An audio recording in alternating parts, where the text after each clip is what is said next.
12 ফেব্রুয়ারি সংসদ নির্বাচন, একই দিন গণভোট, স্বাগত দলগুলোর সুষ্ঠু ভোট প্রত্যাশা বিএনপি, সমান সুযোগের আহ্বান জামায়াতের, ইসির নিরপেক্ষতা নিয়ে প্রশ্ন এনসিপির। 3 দফায় বিএনপির প্রার্থী ঘোষণায় আসন নিশ্চিত না হওয়ায় ক্ষুব্ধ শরিকরা, প্রতিশ্রুতি ভঙ্গের অভিযোগ, শরিক নেতাদের জয়ী হওয়ার সক্ষমতা নিয়ে সন্দিহান বিএনপি। শ্বাসকষ্ট বেড়ে যাওয়ায় ভেন্টিলেশনে বেগম খালেদা জিয়া, ভুল তথ্য না ছড়িয়ে চিকিৎসার বিষয়ে মেডিকেল বোর্ডের প্রতি আস্থা রাখার আহ্বান। বাঁচানো গেল না রাজশাহীর তানোরে গর্তে পড়ে যাওয়া শিশু সাজিদকে, 31 ঘন্টার যৌথ অভিযানে উদ্ধার, এলাকা জুড়ে শোকের ছায়া। এবং গঙ্গার পানি বন্টন চুক্তির মেয়াদ শেষ হতে বাকি মাত্র 1 মৌসুম, আলোচনায় নবায়ন নাকি চুক্তি, পরবর্তী সরকারের জন্য বড় চ্যালেঞ্জ দেখছেন বিশ্লেষকরা।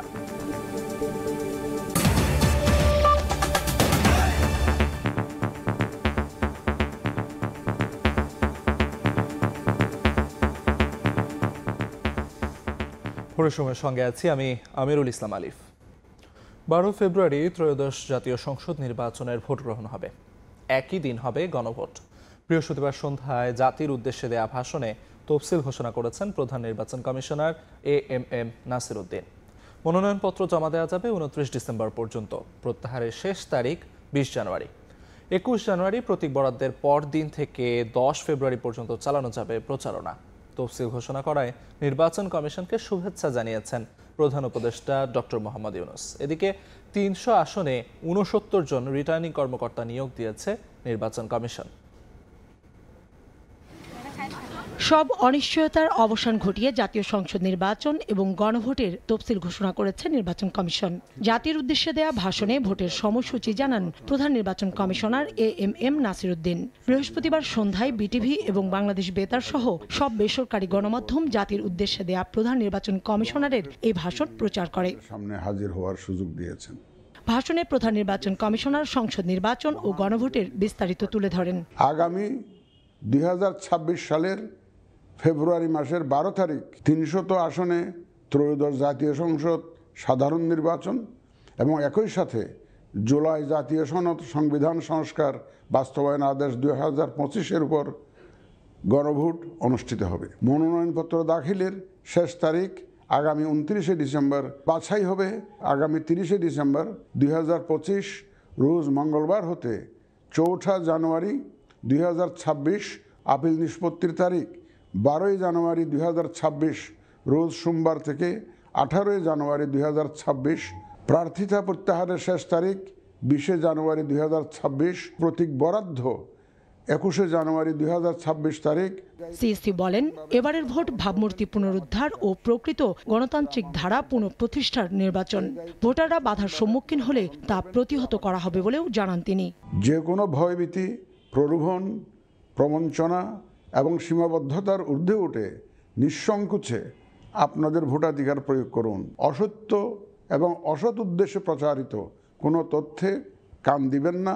সন্তানদের রক্তের উপর দাঁড়িয়ে আমাদের অঙ্গীকার হচ্ছে একটি সুষ্ঠু ও সুন্দর নির্বাচন অনুষ্ঠান, যা জাতি হিসাবে আমাদের প্রত্যাশা পূরণ করবে। সংশ্লিষ্ট সকল রাষ্ট্রীয় ও গণতান্ত্রিক প্রতিষ্ঠানের জন্য এই নির্বাচন হচ্ছে সক্ষমতা প্রমাণ করে ভাবমূর্তি পুনরুদ্ধারের অনন্য সুযোগ। নির্বাচন কর্মকর্তাদের দায়িত্ব অবহেলা মেনে নেওয়া হবে না বলেও হুঁশিয়ারি দেন প্রধান নির্বাচন কমিশনার। আপনারা নির্ভয়ে সততা ও নিরপেক্ষতার সাথে দায়িত্ব পালন করবেন। মনে রাখবেন, এ ব্যাপারে কোনো শিথিলতা বা গাফিলতি সহ্য করা হবে না। সকলের প্রতি আমার আহ্বান, আসন্ন ত্রয়োদশ জাতীয় সংসদ নির্বাচন ও গণভোট সফল করে আমাদের গণতান্ত্রিক অগ্রযাত্রায় ঐতিহাসিক ভূমিকা রাখুন। রাজনৈতিক দল ও প্রার্থীদের আচরণবিধি প্রতিপালনের আহ্বান জানান সিএসসি। সকল রাজনৈতিক দল। কাউসারা চৌধুরী কুমু, সময় সংবাদ, ঢাকা। এদিকে জাতীয় নির্বাচন ও গণভোটের তফসিলকে স্বাগত জানিয়েছে রাজনৈতিক দলগুলো। নির্বাচন সুষ্ঠু হওয়ার আশা প্রকাশ করেছেন বিএনপি মহাসচিব মির্জা ফখরুল ইসলাম আলমগীর। সব দলের সমান সুযোগ নিশ্চিতের দাবি জানিয়েছেন জামায়াতের সহকারী সেক্রেটারি জেনারেল এহসানুল মাহবুব জুবায়ের। আর নির্বাচন আয়োজনে ইসির সদিচ্ছা থাকলেও নিরপেক্ষতার অভাব আছে বলে জানিয়েছেন এনসিপির মুখ্য সমন্বয়ক নাসির উদ্দিন পাটোয়ারি। 2026 সালের ফেব্রুয়ারি মাসের 12 তারিখ 300 আসনে ত্রয়োদশ জাতীয় সংসদ সাধারণ নির্বাচন। সব শঙ্কা, সংশয় আর উৎকণ্ঠা কাটিয়ে জাতীয় নির্বাচনের পথে বাংলাদেশ। আগামী 12 ফেব্রুয়ারি অনুষ্ঠিত হতে যাচ্ছে ত্রয়োদশ জাতীয় সংসদ নির্বাচন। বৃহস্পতিবার সন্ধ্যায় নির্বাচন কমিশনের তফসিল ঘোষণার মধ্য দিয়ে জানানো হয় প্রতীক্ষিত এই তারিখ। যদি আমরা তাৎক্ষণিক প্রতিক্রিয়ায় বিএনপি মহাসচিব মির্জা ফখরুল বলেন, এতে সন্তুষ্ট তার দল। বলেন, নির্বাচন সুষ্ঠু করা এখন কমিশনের দায়িত্ব। এটা আমাদেরকে আশ্বস্ত করেছে এবং আজকে এই ঘোষণার মধ্য দিয়ে প্রমাণিত হয়েছে যে নির্বাচন কমিশন এবং সরকার এবং রাজনৈতিক দলগুলো তারা এই নির্বাচন অনুষ্ঠান করতে চায় এবং জনগণের যে ভোটের অধিকার সেটাকে আপনার বাস্তবায়িত করতে চায় এবং সেটাকে নিশ্চিত করতে চায়। নির্বাচনের যে তফসিল ঘোষণা হয়েছে তাতে আমরা মোটামুটিভাবে সন্তুষ্ট। আমাদের প্রত্যাশা যে নির্বাচন কমিশন একেবারে নিরপেক্ষভাবে, সুষ্ঠুভাবে, অবাধ এবং একটা গ্রহণযোগ্য নির্বাচন অনুষ্ঠান করবে। এই নির্বাচনের মধ্য দিয়ে বাংলাদেশের গণতান্ত্রিক ইতিহাসে একটি নতুন দিগন্তের সূচনা হবে। জামায়াত ইসলামের পক্ষ থেকেও ঘোষিত তফসিলকে স্বাগত জানানো হয়েছে। দলটির নেতারা বলছেন, লেভেল প্লেইং ফিল্ড নিশ্চিত না হলে অর্থবহ হবে না নির্বাচন। এই ঘোষণাকে আমরা স্বাগত জানাচ্ছি। আমরা মনে করি যে এর মাধ্যমে জাতীয় সংসদ নির্বাচন নিয়ে কোনো অনিশ্চয়তা থাকলে সেটা কেটে যাবে ইনশাআল্লাহ। সবগুলো রাজনৈতিক দলের জন্য লেভেল প্লেইং ফিল্ডকে নিশ্চিত করা, অবৈধ অস্ত্র উদ্ধার করা এবং জাতীয় সংসদ নির্বাচনকে অর্থবহ করার জন্য প্রশাসনিক এবং অন্যান্য যতগুলো দায়িত্ব আছে এই সবগুলো দায়িত্ব পালনে তারা সর্বোচ্চ দায়িত্বশীলতার পরিচয় দিয়ে তারা দায়িত্ব পালন করবেন। আগামী ফেব্রুয়ারিতে নির্বাচনের তারিখ ঘোষণাকে স্বাগত জানালেও জাতীয় নাগরিক পার্টির নেতারা বলছেন, সুষ্ঠু নির্বাচন আয়োজনে কমিশনের সদিচ্ছা আছে, তবে ইসির ওপর শতভাগ আস্থা রাখতে পারছে না এনসিপি। নির্বাচন কমিশন দলীয় প্রভাবের বাহিরে গিয়ে কতটুকু নিরপেক্ষ হতে পারবে সেই বিষয়ে আমাদের সন্দেহের জায়গা রয়েছে। বর্তমান যে নির্বাচন কমিশন রয়েছে তাদেরকে একটি পুনর্গঠনের কথা, কিন্তু তাদের অধীনে নির্বাচন আয়োজন হতে যাচ্ছে। তারা অনেক উদ্যোগ নিয়েছে প্রবাসী ভোটাধিকারের বিষয়ে, আমরা সেগুলোকে স্বাগত জানাচ্ছি, কিন্তু তারা তাদের কর্মের পরিচয় দেখাতে হবে যে এটা আগের যে রকিবুল কমিশন রয়েছে সেটা থেকে আলাদা। নির্বাচনের আগে আইন শৃঙ্খলা পরিস্থিতি অনুকূলে রাখা সহ সুষ্ঠু নির্বাচনী পরিবেশ ফিরিয়ে আনতে সরকার ও নির্বাচন কমিশনের প্রতি আহ্বান জানান রাজনৈতিক দলের নেতারা। আহমেদ সালেহীন, সময় সংবাদ, ঢাকা। জোট করলেও নিজ দলীয় প্রতীকেই ভোট করতে হবে রাজনৈতিক দলগুলোকে, এমন রায় দিয়েছেন হাইকোর্ট। বিচারপতি ফাতেমা নজিব ও বিচারপতি ফাতেমা আনোয়ারের হাইকোর্ট বেঞ্চ বৃহস্পতিবার সন্ধ্যায় এ রায় দেন। এ রায়ের ফলে গণপ্রতিনিধিত্ব আদেশের বা আরপিও সংশোধিত এমন বিধানের বৈধতা নিয়ে করা রিটটি খারিজ হয়ে গেল। নির্বাচনে জোটবদ্ধ হলেও নিজ দলের প্রতীকে নির্বাচন করার বিধান চ্যালেঞ্জ করে আনা রিটের শুনানি নিয়ে 1 ডিসেম্বর 10 দিনের রুল জারি করেন হাইকোর্ট। এ রুলে বিএনপি, জামাত সহ শীর্ষ সব রাজনৈতিক দল পক্ষভুক্ত হয়। ববি হাজ্জাজের নেতৃত্বাধীন রাজনৈতিক দল জাতীয় গণতান্ত্রিক আন্দোলনের মহাসচিব মমিনুল আমিন হাইকোর্টে রিটটি করেন। আরপিও সংশোধন অধ্যাদেশে বলা হয়, একাধিক দল জোটবদ্ধ হয়ে প্রার্থী দিলে তাকে নিজ দলের প্রতীক বরাদ্দ দেওয়া হবে। অর্থাৎ বড় দলের সঙ্গে কোনো ছোট দল জোট করলে এবং ছোট দলের প্রার্থী প্রতিদ্বন্দ্বিতা করলে তিনি আর আগের মতো বড় দলের প্রতীক পাবেন না। ইলেকশন করার ক্ষেত্রে কোনো পলিটিক্যাল পার্টি যদি তার নিজের মার্কা পরিত্যাগ করে অন্য কোনো পার্টির মার্কা গ্রহণ করে, এটার মাধ্যমে জনগণকে অর্থাৎ রাষ্ট্রের যারা মালিক, যারা ভোটার, তাদেরকে বিভ্রান্ত করা হয়। সর্বসম্মত সিদ্ধান্তে তারা পৌঁছেছেন এবং ম্যাডাম জাস্টিস ফাতেমা নজিব এবং ম্যাডাম জাস্টিস ফাতেমা আনোয়ার তাদের সম্মিলিত সিদ্ধান্তে এই রুলটি খারিজ করে দিয়েছেন। নির্বাচনের আগে কোনো ধরনের দাবি দাওয়া নিয়ে রাস্তায় নামলে কঠোরভাবে দমন করা হবে বলে জানিয়েছেন প্রধান উপদেষ্টার প্রেস সচিব শফিকুল আলম। বৃহস্পতিবার বিকেলে রাজধানীর ফরেন সার্ভিস একাডেমিতে সংবাদ সম্মেলনে এ কথা জানান তিনি। আগামী নির্বাচন উৎসবমুখর হবে বলেও আশা প্রকাশ করেন প্রেস সচিব। ইলিগাল এবং আনলফুল যারা দাবি দেওয়া নিয়ে রাস্তায় নামবেন, এই পুরো বিষয়টা খুব কঠোর হস্তে দমন করা হবে। আমরা পুরো জাতি একটা ভালো ইলেকশনের জন্য ওয়েট করছে এবং সেটার জন্য আমরা প্রস্তুতি নিচ্ছি। আইন শৃঙ্খলা পরিস্থিতি খুবই ভালো আছে, জাতিকে একটা খুবই সুন্দর, ক্রেডিবল, পিসফুল এবং উৎসব মুখর, ফ্রি ফেয়ার এবং উৎসব মুখর একটা নির্বাচন উপহার দিতে পারবে। আগামী নির্বাচন সহজ হবে না। বিএনপি নেতাকর্মীরা সতর্ক না হলে দেশের গণতন্ত্র ও সার্বভৌমত্ব হুমকির মধ্যে পড়বে। বিএনপির দেশ গড়ার কর্মসূচিতে কথা বলেছেন দলের ভারপ্রাপ্ত চেয়ারম্যান তারেক রহমান। এদিকে দলের মহাসচিব বলেছেন, শিগগিরই দেশে ফিরে নির্বাচনে ধানের শীষকে জয়ী করতে নেতৃত্ব দেবেন তারেক রহমান। নতুন ফ্যাসিবাদ চাপিয়ে অপচেষ্টা রুখতে সবাইকে সজাগ থাকার আহ্বান জানিয়েছেন মির্জা ফখরুল। জনতার রায়ে ক্ষমতায় গেলে দেশকে কিভাবে গড়ে তোলা হবে সেই পরিকল্পনা নিয়ে সপ্তাহব্যাপী দেশ গড়ার কর্মসূচি বিএনপির। পঞ্চম দিনে বৃহস্পতিবার সকালে রাজধানীর কৃষিবিদ ইনস্টিটিউশন মিলনায়তনে যোগ দেন সারা দেশ থেকে আসা নেতাকর্মীরা। 5ই আগস্ট আমরা মুক্ত হয়েছি। দলটির মহাসচিব মির্জা ফখরুল ইসলাম আলমগীর বলেন, ধর্মকে ব্যবহার ও ৭১-এর বিরুদ্ধে অবস্থান নিয়ে নতুন ফ্যাসিবাদ চাপিয়ে দেওয়ার অপচেষ্টা চালাচ্ছে একটি গোষ্ঠী। ৭১ সাল আমাদের অস্তিত্ব। পত্রিকা দেখলাম ১৯৭১ সালের প্রজন্ম নাকি নিকৃষ্টতম প্রজন্ম। কোন সাহসে এই কথাগুলো বলে তারা? আরেকটা ফ্যাসিজম অন্য দিক থেকে আমাদের উপরে চেপে বসতে চাইছে কিনা? শিগগিরই তারেক রহমান দেশে ফিরে ধানের শীষকে জয়ী করতে নেতৃত্ব দেবেন বলেও জানান মির্জা ফখরুল। আমাদের নেতা খুব শিগগিরই আমাদের মাঝে আসবেন। নেতা যেদিন আমাদের আসবেন, যেদিন বাংলাদেশে পা দেবেন, সেদিন যেন সমগ্র বাংলাদেশ কেঁপে ওঠে। বন্ধু, একই অনুষ্ঠানে দলটির ভারপ্রাপ্ত চেয়ারম্যান তারেক রহমান যুক্তরাজ্য থেকে ভার্চুয়ালি যুক্ত হয়ে বলেন, আগামী নির্বাচন সহজ হবে না। বিএনপি নেতাকর্মীরা সতর্ক না হলে দেশের গণতন্ত্র ও সার্বভৌম হুমকির মধ্যে পড়বে। আমি 1 বছর আগে বলেছিলাম যে এই নির্বাচনটি আমরা যত সহজ ভাবছি, অ্যাকচুয়ালি নির্বাচনটি তত সহজ নয়। এখনো যদি আমরা সিরিয়াস না হই, সামনে এই দেশের অস্তিত্ব, সার্বভৌমত্ব হুমকির সম্মুখীন হবে। দেশ গড়ার দলীয় পরিকল্পনা জনগণের কাছে পৌঁছে না দিলে অন্যরা ভোটারদের বিভ্রান্ত করবে সতর্ক করে তারেক রহমান বলেন, ধানের শীষের পক্ষে জনরায় আনতে হলে তাদের সব কর্মীকে মাঠে নামতে হবে। যে দলীয় যে পরিকল্পনা দেশ এবং মানুষকে ঘিরে, এই পরিকল্পনার কথাগুলো মানুষের কাছে পৌঁছে দিতে হবে। মানুষের রায় আপনার দলের পক্ষে, ধানের শীষের পক্ষে আনতে হবে নির্বাচনের দিন, ভোটের দিন। নির্বাচনের আগে অনেক দলের পরিকল্পনা আসবে, তবে বিএনপির মতো বাস্তবসম্মত দেশ গড়ার পরিকল্পনা অন্য কেউ দিতে পারবে না বলে দৃঢ়তার সঙ্গে জানান দলটির ভারপ্রাপ্ত চেয়ারম্যান। মহিলাদের জন্য ফ্যামিলি কার্ডের ব্যবস্থা করব। আহমেদ সালেহীন, সময় সংবাদ, ঢাকা। 3 দফায় বিএনপির ঘোষিত প্রার্থী তালিকায় নেই শরিকরা। অনেকের আসনেই দেয়া হয়েছে প্রার্থী। এ নিয়ে তীব্র ক্ষোভ যুগপৎ আন্দোলনে থাকা শরিকদের। প্রতিশ্রুতি ভঙ্গের অভিযোগ তুলেছেন অনেকেই। তবে শরিক দলের নেতাদের জয়ী হওয়ার সক্ষমতা নিয়ে প্রশ্ন রয়েছে বিএনপিতে। দলটির স্থায়ী কমিটির সদস্য ইকবাল হাসান মাহমুদ টুকু বলেছেন, জয়ী হতে সক্ষম শরিকদের অনানুষ্ঠানিকভাবে মনোনয়ন দেওয়া হয়েছে, দ্রুতই তা প্রকাশ করা হবে। হাসান ওয়ালির প্রতিবেদন।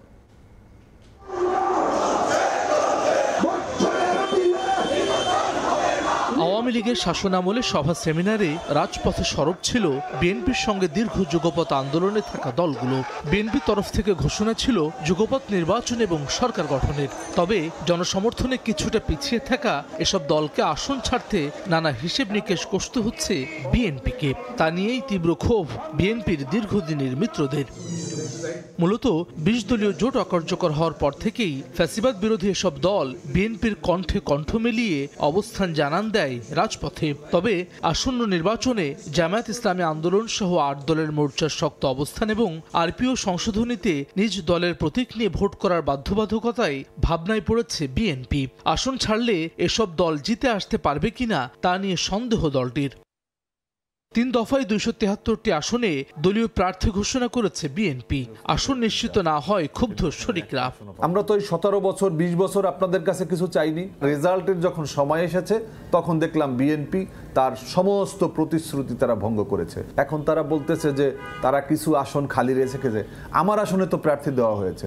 বিএনপি বন্ধুহীন হওয়ার তৎপরতা গ্রহণ করেছে কিনা এমন প্রশ্ন তুলে বিপ্লবী ওয়ার্কার্স পার্টির সাধারণ সম্পাদক সাইফুল হক বলছেন, বিএনপির আচরণে অনাস্থা অবিশ্বাস তৈরি হচ্ছে।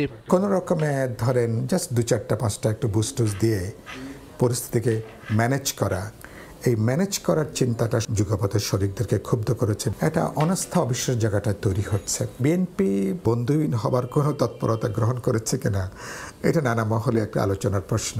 ছাড় দেওয়া আসনে পরাজয়ের শঙ্কার কথা বলছেন বিএনপি নেতা ইকবাল হাসান মাহমুদ টুকু। দলটির স্থায়ী কমিটির এই সদস্য বলছেন, জয়ী হতে সক্ষম শরিকদের অনানুষ্ঠানিকভাবে মনোনয়ন দেওয়া হয়েছে, দ্রুতই তা প্রকাশ করা হবে। জিততে হবে তো, লিগ্যাল অবস্থা থাকতে হবে তো, তাদের নমিনেশন দিলাম, তারপরে বিএনপি ক্ষমতা যেতে বলে, তার লাভটা কি হবে? আমরা যেগুলা প্রার্থীকে মনে করেছি ওনাদের মধ্যে থেকে জয়লাভ করতে পারে, সেগুলো প্রার্থীরা আমরা নমিনেশন কনফার্ম করে দিয়েছি। অফিসিয়ালি ডিক্লেয়ার করি নাই, তফসিল ডিক্লেয়ার হলে হয়তো আমরা ডিক্লেয়ার করে দেবো। শরিকদের প্রত্যাশিত আসনে নিজস্ব উদ্যোগে প্রচারণা চালানোর পরামর্শই নেতার। বাকি থাকা 27 আসনের মধ্যেই শরিকদের আসন নিশ্চিতের কথা বলছেন তিনি। ওনার তো উচিত ইলেকশন কর্মী এলাকায় যে কাজ করা। হাসান ওয়ালি, সময় সংবাদ, ঢাকা। বেগম খালেদা জিয়াকে ইলেকটিভ ভেন্টিলেটর সাপোর্টে নেওয়া হয়েছে বলে জানিয়েছে মেডিকেল বোর্ড। আর চিকিৎসার বিষয়ে কোনো ভুল তথ্য না ছড়িয়ে বোর্ডের প্রতি আস্থা রাখার আহ্বান জানিয়ে বিবৃতি দেওয়া হয়েছে। বৃহস্পতিবার বিকেলে বেগম জিয়ার চিকিৎসায় দেশি বিদেশি বিশেষজ্ঞ চিকিৎসকদের সমন্বয়ে গঠিত মেডিকেল বোর্ডের পক্ষ থেকে এক বিবৃতিতে এই আহ্বান জানানো হয়। বিবৃতিতে বর্তমান অবস্থা সম্পর্কে জানানো হয়, গত কয়েকদিনের বিভিন্ন পরীক্ষা নিরীক্ষায় তার স্বাস্থ্যে বেশ কিছু জটিলতা পাওয়া গেছে। শ্বাসকষ্ট বেড়ে যাওয়া, রক্তে অক্সিজেনের পরিমাণ কমে যাওয়া এবং কার্বন ডাই অক্সাইডের মাত্রা বেড়ে যাওয়ায় তাকে হাই ফ্লো নাজাল ক্যানুলা ও BIPAP মেশিনের মাধ্যমে চিকিৎসা দেওয়া হয়।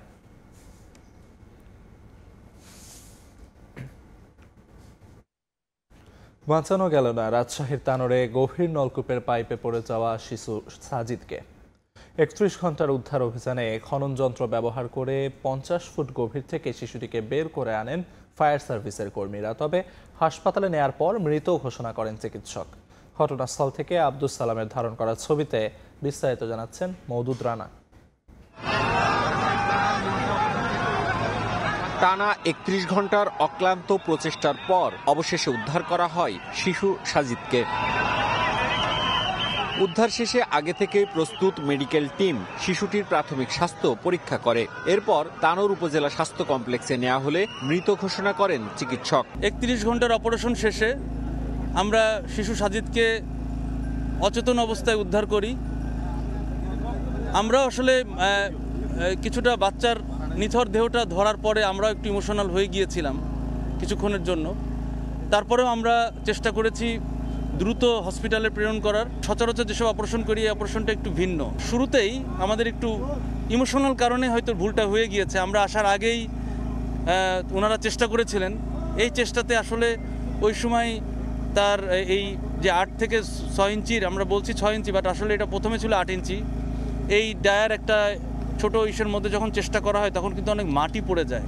এই যে প্রজেক্টের মাধ্যমে যেই ছোট ছোট লুপ হোল রেখে যাওয়া, এরকম হোল, ছোট ছোট হোল, এই হোলে কিন্তু এর আগেও দুর্ঘটনা ঘটেছে। বৃহস্পতিবার রাত 11টায় তানোরের কোয়েলহাট গ্রামে নিজ বাড়িতে পৌঁছে শিশু সাজিদের নিথর দেহ। সবাই সব চেষ্টার কারণে হয়তো বাচ্চাটাকে ফিরে পেলাম আমরা, কিন্তু মৃত। এত কম বয়স একটা বাচ্চা একটু গর্তের মধ্যে পড়া হয়ে গেছে, এটা আসলে ভাই খুবই দুঃখজনক ব্যাপার। 40-45 ফিট একটা গর্তের একটা বাচ্চা চলে যাচ্ছে, অবহেলা, এটা তো কোনো সময় পূরণ করা হয়নি। তার এই জিনিসটার একটা সুস্থ তদন্ত করে সুস্থ বিচার চাই আমি। বুধবার দুপুরে মায়ের সঙ্গে বাড়ির পাশে বিলে যাওয়ার সময় পরিত্যক্ত গভীর নলকূপের গর্তে পড়ে যায় 2 বছরের শিশু সাজিদ। পরে শুরু হয় উদ্ধার অভিযান। খনন করা হয় বড় গর্ত, ব্যবহৃত হয় বিশেষ সরঞ্জাম ও খনন যন্ত্র। ফায়ার সার্ভিসের 8টি ইউনিটের চেষ্টায় বৃহস্পতিবার রাত 9টার দিকে মাটির প্রায় 50 ফুট গভীর থেকে শিশুটিকে বের করে আনেন ফায়ার সার্ভিসের কর্মীরা। মওদুদ রানা, সময় সংবাদ, রাজশাহী। ত্রয়োদশ জাতীয় সংসদ নির্বাচনের তফসিল ঘোষণাকে স্বাগত জানিয়ে দেশের বিভিন্ন স্থানে আনন্দ মিছিল করেছে বিএনপি ও জামায়াত। বৃহস্পতিবার সন্ধ্যায় প্রধান নির্বাচন কমিশনার তফসিল ঘোষণার পর পটুয়াখালীর কলাপাড়ায় মিছিল নিয়ে বের হয় বিএনপি ও এর সহযোগী সংগঠনের নেতাকর্মীরা। পরে সমাবেশ করে সবাইকে ধানের শীষের পক্ষে ঐক্যবদ্ধ থাকার আহ্বান জানান বক্তারা। যশোরেও পৌরসভার বিভিন্ন ওয়ার্ডে আলাদা মিছিল বের করে বিএনপি। বিভিন্ন স্লোগানে ভোট চাওয়া হয় ধানের শীষের পক্ষে। অন্যদিকে নোয়াখালী 2 আসনে বিএনপি চেয়ারপারসনের উপদেষ্টা ও সাবেক বিরোধী দলীয় চিফ হুইপ জয়নুল আবদিন ফারুকের সমর্থনে সেনবাগ পৌর শহরেও মিছিল হয়েছে। পিরোজপুরেও আনন্দ মিছিল করেছে বিএনপি ও জামায়াত। মিছিল থেকে ধানের শীষ ও দাঁড়িপাল্লা প্রতীকে ভোট চেয়ে দেয়া হয় বিভিন্ন স্লোগান।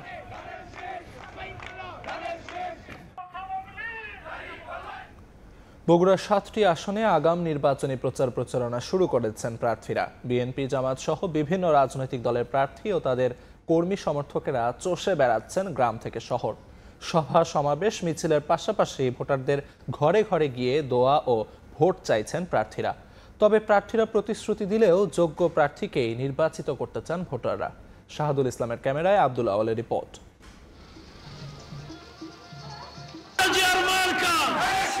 দীর্ঘ 1.5 যুগের আন্দোলন সংগ্রামের পর এবার সরগরম নির্বাচনী মাঠ। উন্নয়ন, অগ্রগতি আর প্রতিশ্রুতি সমাজ গড়ার অঙ্গীকার নিয়ে ভোটারদের দ্বারা দ্বারা যাচ্ছে এবারের ভোটের মাঠে সবচাইতে বড় দুই শক্তি বিএনপি ও জামায়াত।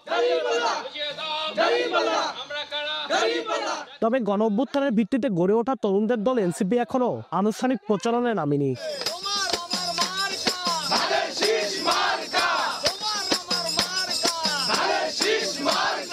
বগুড়া সংসদীয় 7টি আসনের মধ্যে কাহালু ও নন্দীগ্রাম উপজেলা নিয়ে গঠিত বগুড়া 4 নির্বাচনী এলাকা। 2 উপজেলা ও 2 পৌরসভা মিলিয়ে এই আসনে মোট ভোটার 3,56,714 জন।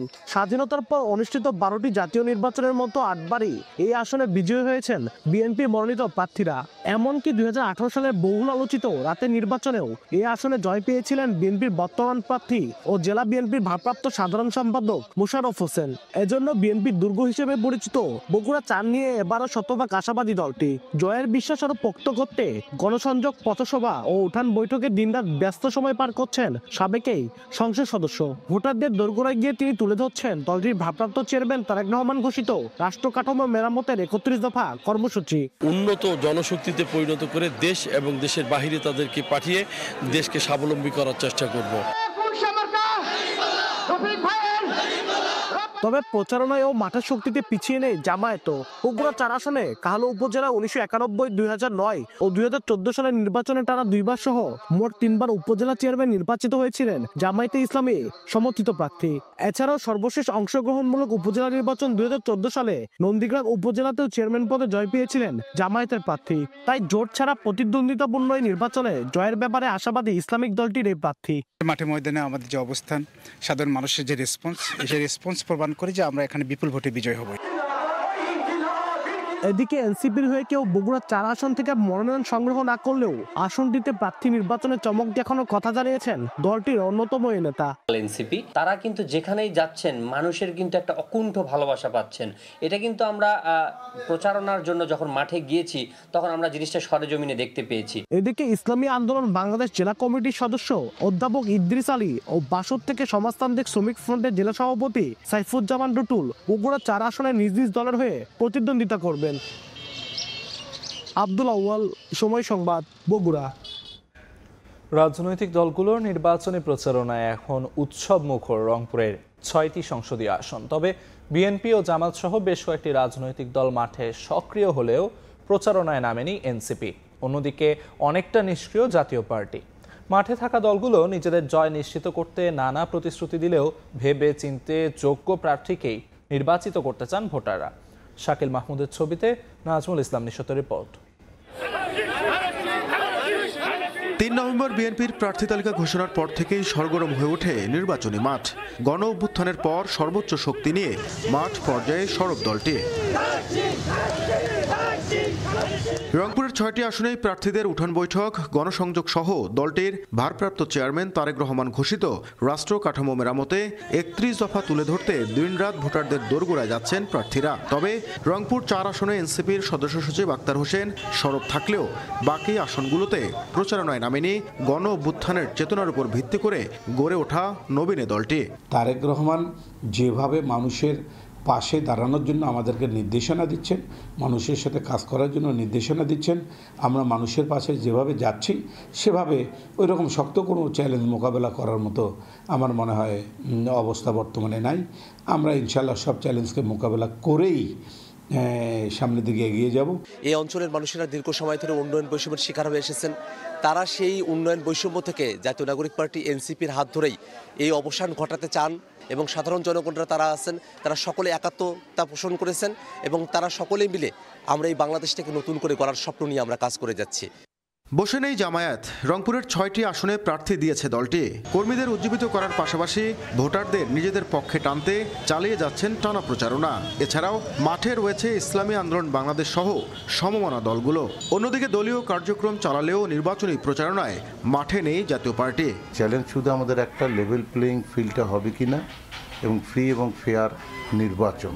দেশকে যদি একটা মানবিক দেশ করতে হয়, কল্যাণ রাষ্ট্র করতে হয়, তা আদর্শিক পরিবর্তন দরকার। যা আমাদের পক্ষ থেকে আমরা আহ্বান জানাচ্ছি, প্রত্যাশা পূরণ করার জন্য আমরা কাজ করছি। তবে প্রার্থীদের প্রতিশ্রুতির ফুলঝুরিতে নয়, এলাকার উন্নয়নে যোগ্য প্রার্থীকে বেছে নিতে চান ভোটাররা। কোনো দুর্নীতি থাকবে না, এখানে কোনো স্বজনপ্রীতি থাকবে না, একটা সুন্দর সার্বভৌমত্ব রাষ্ট্র চাই। আমাদের এলাকায় যারা গরিব দুঃখ বুঝবে সেই এমপি চাই আমরা। যে দেশের উন্নয়ন করবে, যে দেশের ভবিষ্যৎ চাবে, যে ছেলে মেয়ের ভবিষ্যৎ চাবে, তাকে ভোট দেব। আমরা যেহেতু বাংলাদেশের লোক, সেহেতু আমরা একটা সুন্দর সুষ্ঠু বাংলাদেশ চাই। রংপুরের 6টি সংসদীয় আসনে মোট ভোটার 25,73,074 জন। এর মধ্যে পুরুষ 12,79,099 জন এবং নারী ভোটার সংখ্যা 12,93,945 জন। নাজমুল ইসলাম নিশাত, সময় সংবাদ, রংপুর। ত্রয়োদশ জাতীয় সংসদ নির্বাচনের দিন যতই ঘনিয়ে আসছে, ততই মাদারীপুরের 3টি আসনের 11,35,572 জন ভোটারের মাঝে বাড়ছে উৎসাহ উদ্দীপনা। উন্নয়নের নানা প্রতিশ্রুতি নিয়ে ভোটারদের দ্বারে দ্বারে প্রার্থীরা। মোটরসাইকেল শোডাউন, সভা সমাবেশ সহ মত বিনিময় করতে ব্যস্ত তারা।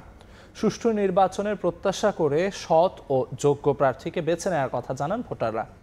সঞ্জয় কর্মকার অভিজিতের রিপোর্ট, ছবি তুলেছেন শাহাদাত আকন।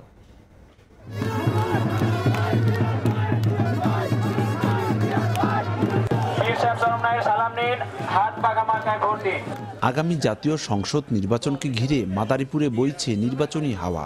সকাল থেকে মধ্যরাত পর্যন্ত ভোটারদের মন জয় করতে পাড়া মহল্লা চষে বেড়াচ্ছেন প্রার্থীরা, দিচ্ছেন উন্নয়নের নানা প্রতিশ্রুতি।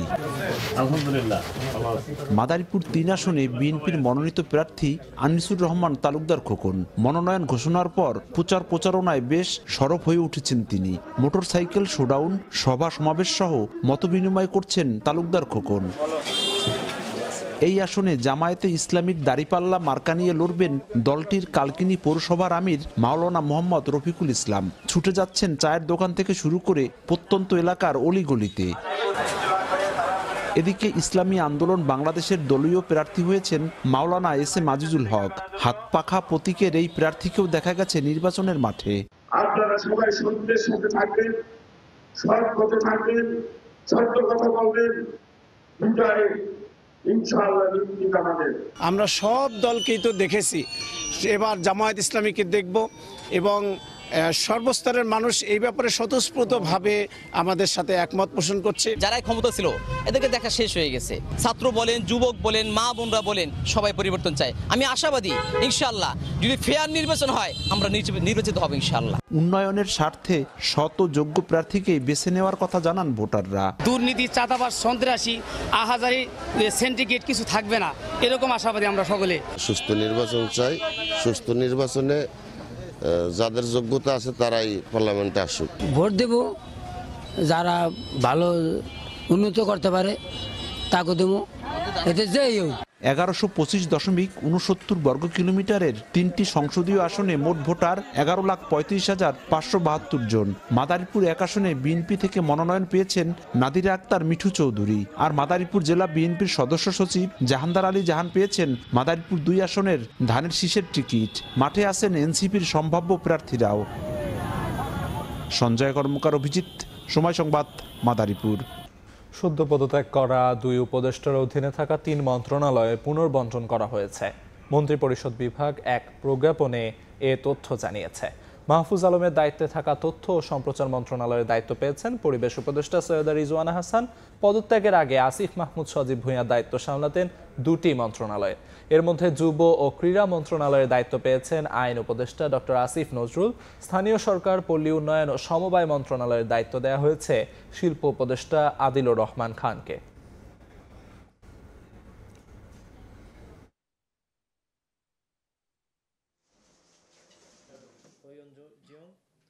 স্থানীয় সরকার বিভাগ এবং সিটি আজকের এই অনুষ্ঠান আমাদের জন্য এক আনন্দঘন মুহূর্ত। সুপ্রিম কোর্ট সচিবালয় উদ্বোধন করেছেন প্রধান বিচারপতি ডক্টর সৈয়দ রেফাত আহমেদ। বৃহস্পতিবার বিকেলে সুপ্রিম কোর্টের প্রশাসনিক ভবনে সচিবালয় উদ্বোধন করেন তিনি। এ সময় উপস্থিত ছিলেন আইন উপদেষ্টা Asif Nazrul, attorney general Mohammad Asaduzzaman, bar কাউন্সিলের vice chairman advocate Zainul Abedin, supreme কোর্টের অতিরিক্ত দায়িত্বরত সচিব, রেজিস্ট্রার জেনারেল সহ অন্যান্য কর্মকর্তারা। সুপ্রিম কোর্ট সচিবালয়ের মাধ্যমে বিচার বিভাগ রাজনৈতিক প্রভাবমুক্ত হলো বলে মন্তব্য করেন আইন উপদেষ্টা।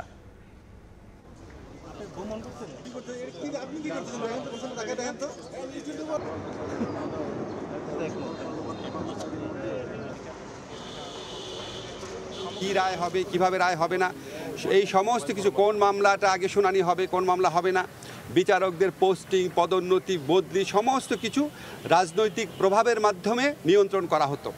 এখন আর রাজনৈতিক প্রভাব থাকবে না। আগামীতে আমরা বিশ্বাস করি এই সচিবালয় বাংলাদেশে আইনের শাসন প্রতিষ্ঠার পথে একটা বিরাট ভূমিকা রাখবে। এটি এখানে শেষ হলো না। আমাদের এখন সবচেয়ে বড় যে আমাদের পদক্ষেপ নিতে হবে সেটা হচ্ছে এই সচিবালয়ের যে কার্যক্রম, এটা স্থায়িত্ব বজায় রাখা, এবং সামনের মাস এবং বছরগুলো বলে দেবে সেটা আমরা কত সাফল্যের সাথে সেটা আমরা অর্জন করতে পারবো। সবার কাছে আমার আহ্বান রইল, আগামীতে যে নির্বাচিত সরকার আসবেন তাদের তো বটেই, এই সচিবালয়ের ধারাবাহিকতা, আইনের শাসন বজায় রাখা, গণতন্ত্রকে বজায় রাখা, এই ধারাবাহিকতা যেন অটল থাকে। এবার পরিবারের জন্য নয়, নিজের নামে অনৈতিকভাবে ফ্ল্যাট গ্রহণের অভিযোগে ব্রিটিশ এমপি টিউলিপ সিদ্দিকের বিরুদ্ধে চার্জশিট দিচ্ছে দুদক। ইস্টার্ন হাউজিংকে অনৈতিক সুবিধা দিয়ে ফ্ল্যাট গ্রহণের মামলায় চার্জশিটের অনুমোদন দিয়েছে কমিশন। এদিন উপদেষ্টা পদ থেকে সরে দাঁড়ানো আসিফ মাহমুদ ও মাহফুজ আলমের সম্পদের হিসাব প্রকাশের দাবি জানিয়ে দুদকের সামনে মানববন্ধন করে দুর্নীতি বিরোধী ছাত্র জনতা।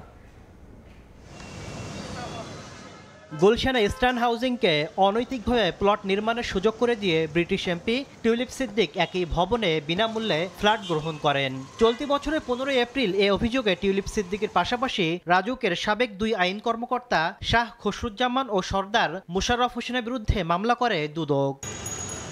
চলতি বছরের জুলাইয়ে মামলা তদন্ত যখন একেবারে শেষ পর্যায়ে, তখন মামলার আসামি শাহ খসরুজ্জামান হাইকোর্টে এক রিটের পরিপ্রেক্ষিতে খসরুজ্জামানের তদন্ত 3 মাসের জন্য স্থগিত করে। পরে চেম্বার আদালতে গেলেও দুদক নো অর্ডার আদেশ পায়। বিকল্প কোনো উপায় না পেয়ে দীর্ঘ 5 মাস পর টিউলিপের সঙ্গে থাকা আসামি খসরুজ্জামানকে বাদ দিয়ে আপাতত টিউলিপ সিদ্দিক সহ 2 জনের বিরুদ্ধে চার্জশিট দাখিল করতে যাচ্ছে দুদক। ইস্টার্ন হাউজিং লিমিটেড বিভিন্ন ফ্ল্যাট নির্মাণ করে বিক্রয়ের অনুমোদন গ্রহণ করা হয়েছে। এই অনুমোদন প্রক্রিয়ায় অনৈতিকভাবে এবং ক্ষমতার অপব্যবহার পূর্বক এটা অনুমোদনযোগ্য করা হয়েছে এবং বিক্রয়ের অনুমোদন প্রক্রিয়ায় এই কাজটুকু করা হয়েছে। এদিকে জনতা ব্যাংক থেকে এস আলমের 5টি প্রতিষ্ঠানের মাধ্যমে 9,428 কোটি টাকার বেশি আত্মসাতের অভিযোগে আলাদা 5 মামলা করেছে দুদক। 9,428 কোটি 59 লক্ষ টাকারও বেশি অর্থ আত্মসাৎ এবং মানি লন্ডারিংয়ের সম্পৃক্ত অপরাধ সংগঠন করায় এই 5টি প্রতিষ্ঠানের বিরুদ্ধে মামলা রুজুর সিদ্ধান্ত গৃহীত হয়েছে। এদিন উপদেষ্টা পদ থেকে সরে দাঁড়ানো আসিফ মাহমুদ, সজীব ভুইয়া ও মাহফুজ আলমের সম্পদের হিসাব প্রকাশের দাবি জানিয়েছে দুর্নীতি বিরোধী ছাত্র জনতা। দুদকের সেগুনবাগিচা কার্যালয়ের সামনে মানববন্ধন করেন 2 উপদেষ্টার অধীনে গত 17 মাসে সংশ্লিষ্ট মন্ত্রণালয়গুলোর দুর্নীতির চিত্র প্রকাশ করার দাবি জানান তারা। 3টা গত নির্বাচন চলে গেছে। তাসলিম তৌহিদ, সময় সংবাদ, ঢাকা। গঙ্গা পানি বন্টন চুক্তির 29 বছর পূর্ণ হলো আজ। 30 বছরের এই চুক্তির মেয়াদ শেষ হতে বাকি মাত্র একটি মৌসুম। বাংলাদেশ এই 29 বছরে তার প্রাপ্য পানি কতটা পেয়েছে? চুক্তির নবায়ন নাকি নতুন চুক্তি, আলোচনায় আসছে সেই প্রসঙ্গ। তবে এর জন্য নতুন যে কমিটি হওয়ার কথা তা এখনো হয়নি। বিশ্লেষকরা বলছেন পরবর্তী সরকারের জন্য এটি একটি বড় চ্যালেঞ্জ। আব্দুল্লাহ শাফির প্রতিবেদন। 1996 সালের 12ই ডিসেম্বর যেদিন গঙ্গার পানি বন্টন চুক্তি হয়েছিল, প্রতিশ্রুতি ছিল সমবন্টনের। ফারাক্কা পয়েন্টে প্রবাহ অনুযায়ী পানি পাবে 2 দেশ। বিশেষজ্ঞদের মতে এটাই ছিল চুক্তির সবচেয়ে বড় ফাঁক, কারণ যখন পানি সবচেয়ে কম থাকে তখন বাংলাদেশ অংশই সবচেয়ে কম পায়। যৌথ নদী কমিশনের তথ্যমতে গত ২৯ বছরে দুই দেশের পানি বন্টন ঠিকঠাকই ছিল, অর্থাৎ বাংলাদেশ সব মৌসুমেই পানির ন্যায্য হিস্সা পেয়েছে। গত ৩৯ বছর চুক্তি অনুযায়ী আমাদের যে অ্যাপ্রুভ গাইডলাইন ছিল সেই অনুযায়ী আমাদের একটা টিম ওখানে ৫ মাস ডিপ্লয় থাকতো ৪ সদস্যের, দিনে 4 বার ফ্লো মেজার করেছে তারা। আমরা এভরি টাইম চুক্তি অনুযায়ী পানি ভাগাভাগি হয়েছে। This is pretty sure, I can confirm you যে এটা চুক্তি অনুযায়ী, চুক্তির ক্লজ অনুযায়ী পানি ভাগাভাগি হয়েছে। যদিও গণমাধ্যম ও বিভিন্ন গবেষণা প্রতিষ্ঠানের উন্মুক্ত তথ্য বলছে বাংলাদেশের পানি প্রাপ্তির ন্যায্য হিস্সায় ঘাটতি ছিল বরাবরই। চুক্তি অনুযায়ী আমরা পাচ্ছি, কিন্তু যে বিষয়টা আসছে যে পানির পরিমাণটা কম, ফারাক্কা পয়েন্টেই কখনো কখনো এভারেজ ফ্লো থেকে কম পানি আসে, সেটা একটা বিষয় যে সেটা কী কারণে কম আসছে। এটা কি আপ স্ট্রিমে কোনো ফারাক্কার আগে কোনো স্টোরেজ হচ্ছে কিনা বা ডাইভার্ট হচ্ছে কিনা, পানিটাকে সরিয়ে নিচ্ছে কিনা, এই বিষয়গুলো কিন্তু চুক্তিতে বলা ছিল না। চুক্তির মেয়াদ শেষের বাকি মাত্র 1 বছর। যৌথ নদী কমিশনের সবশেষ 2টি বৈঠকে চুক্তি নবায়ন প্রসঙ্গে আলোচনা হয়নি। পররাষ্ট্র মন্ত্রণালয় সূত্র বলছে 2024 সালে দুই দেশের সরকার প্রধানের বৈঠকে এই প্রসঙ্গে আলোচনা হয়েছিল এবং চুক্তি নবায়ন নাকি নতুন করে হবে এই নিয়ে আলোচনা করার জন্য একটি কমিটির সিদ্ধান্ত হয়। এখন পর্যন্ত কোনো পক্ষই এই কমিটি করেনি। নবায়ন হবে বা নতুন করে যদি হয়, তাহলে নতুন করে হইলে আমরা কি কি টার্মস অ্যান্ড কন্ডিশন এইখানে যোগ করব, বা গ্যারান্টি ফ্লো যে মিনিমাম আমরা এতটুকু পানি আমাদের দরকার, সেই বিষয়গুলো নিয়ে এখন থেকেই বাংলাদেশকে কাজ করতে হবে। চুক্তি নবায়নের ক্ষেত্রে আমাদের লেভেলে আলোচনা হয়নি, এটা আমরা রেজ করেছিলাম। তো যে ওনারা বলেছে এটা there will be separate committee, তারা এটা নিয়ে আলোচনা করবে। তো এটার আমাদের যে টেকনিক্যাল লেভেল মিটিং, মেম্বার লেভেলের মিটিং, আর এটা আলোচনা হয়নি। গঙ্গার প্রাপ্তি অপ্রাপ্তির খতিয়ান যেমনই হোক, আশার কথা হচ্ছে তিস্তা সহ আরও 6টি নদীর পানি বন্টন চুক্তি নিয়ে ডেটা বিশ্লেষণ করেছে বাংলাদেশ ভারত। তবে সবই নির্ভর করছে কূটনৈতিক দর কষাকষি ও রাজনৈতিক ইচ্ছার উপর অভিমত বিশ্লেষকদের। আব্দুল্লাহ শাফি, সময় সংবাদ, ঢাকা।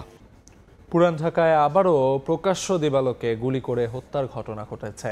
বৃহস্পতিবার বেলা 12টার দিকে শ্যামবাজারের রূপলাল দাস লেনে আব্দুর রহমান নামের এক ব্যবসায়ীকে গুলি করে হত্যা করে কয়েকজন দুর্বৃত্ত। স্বজনরা বলছেন ব্যবসায়িক দ্বন্দ্বের জেরে এই হত্যাকাণ্ড। তদন্ত সাপেক্ষে মামলার প্রস্তুতি চলছে বলে জানিয়েছে পুলিশ।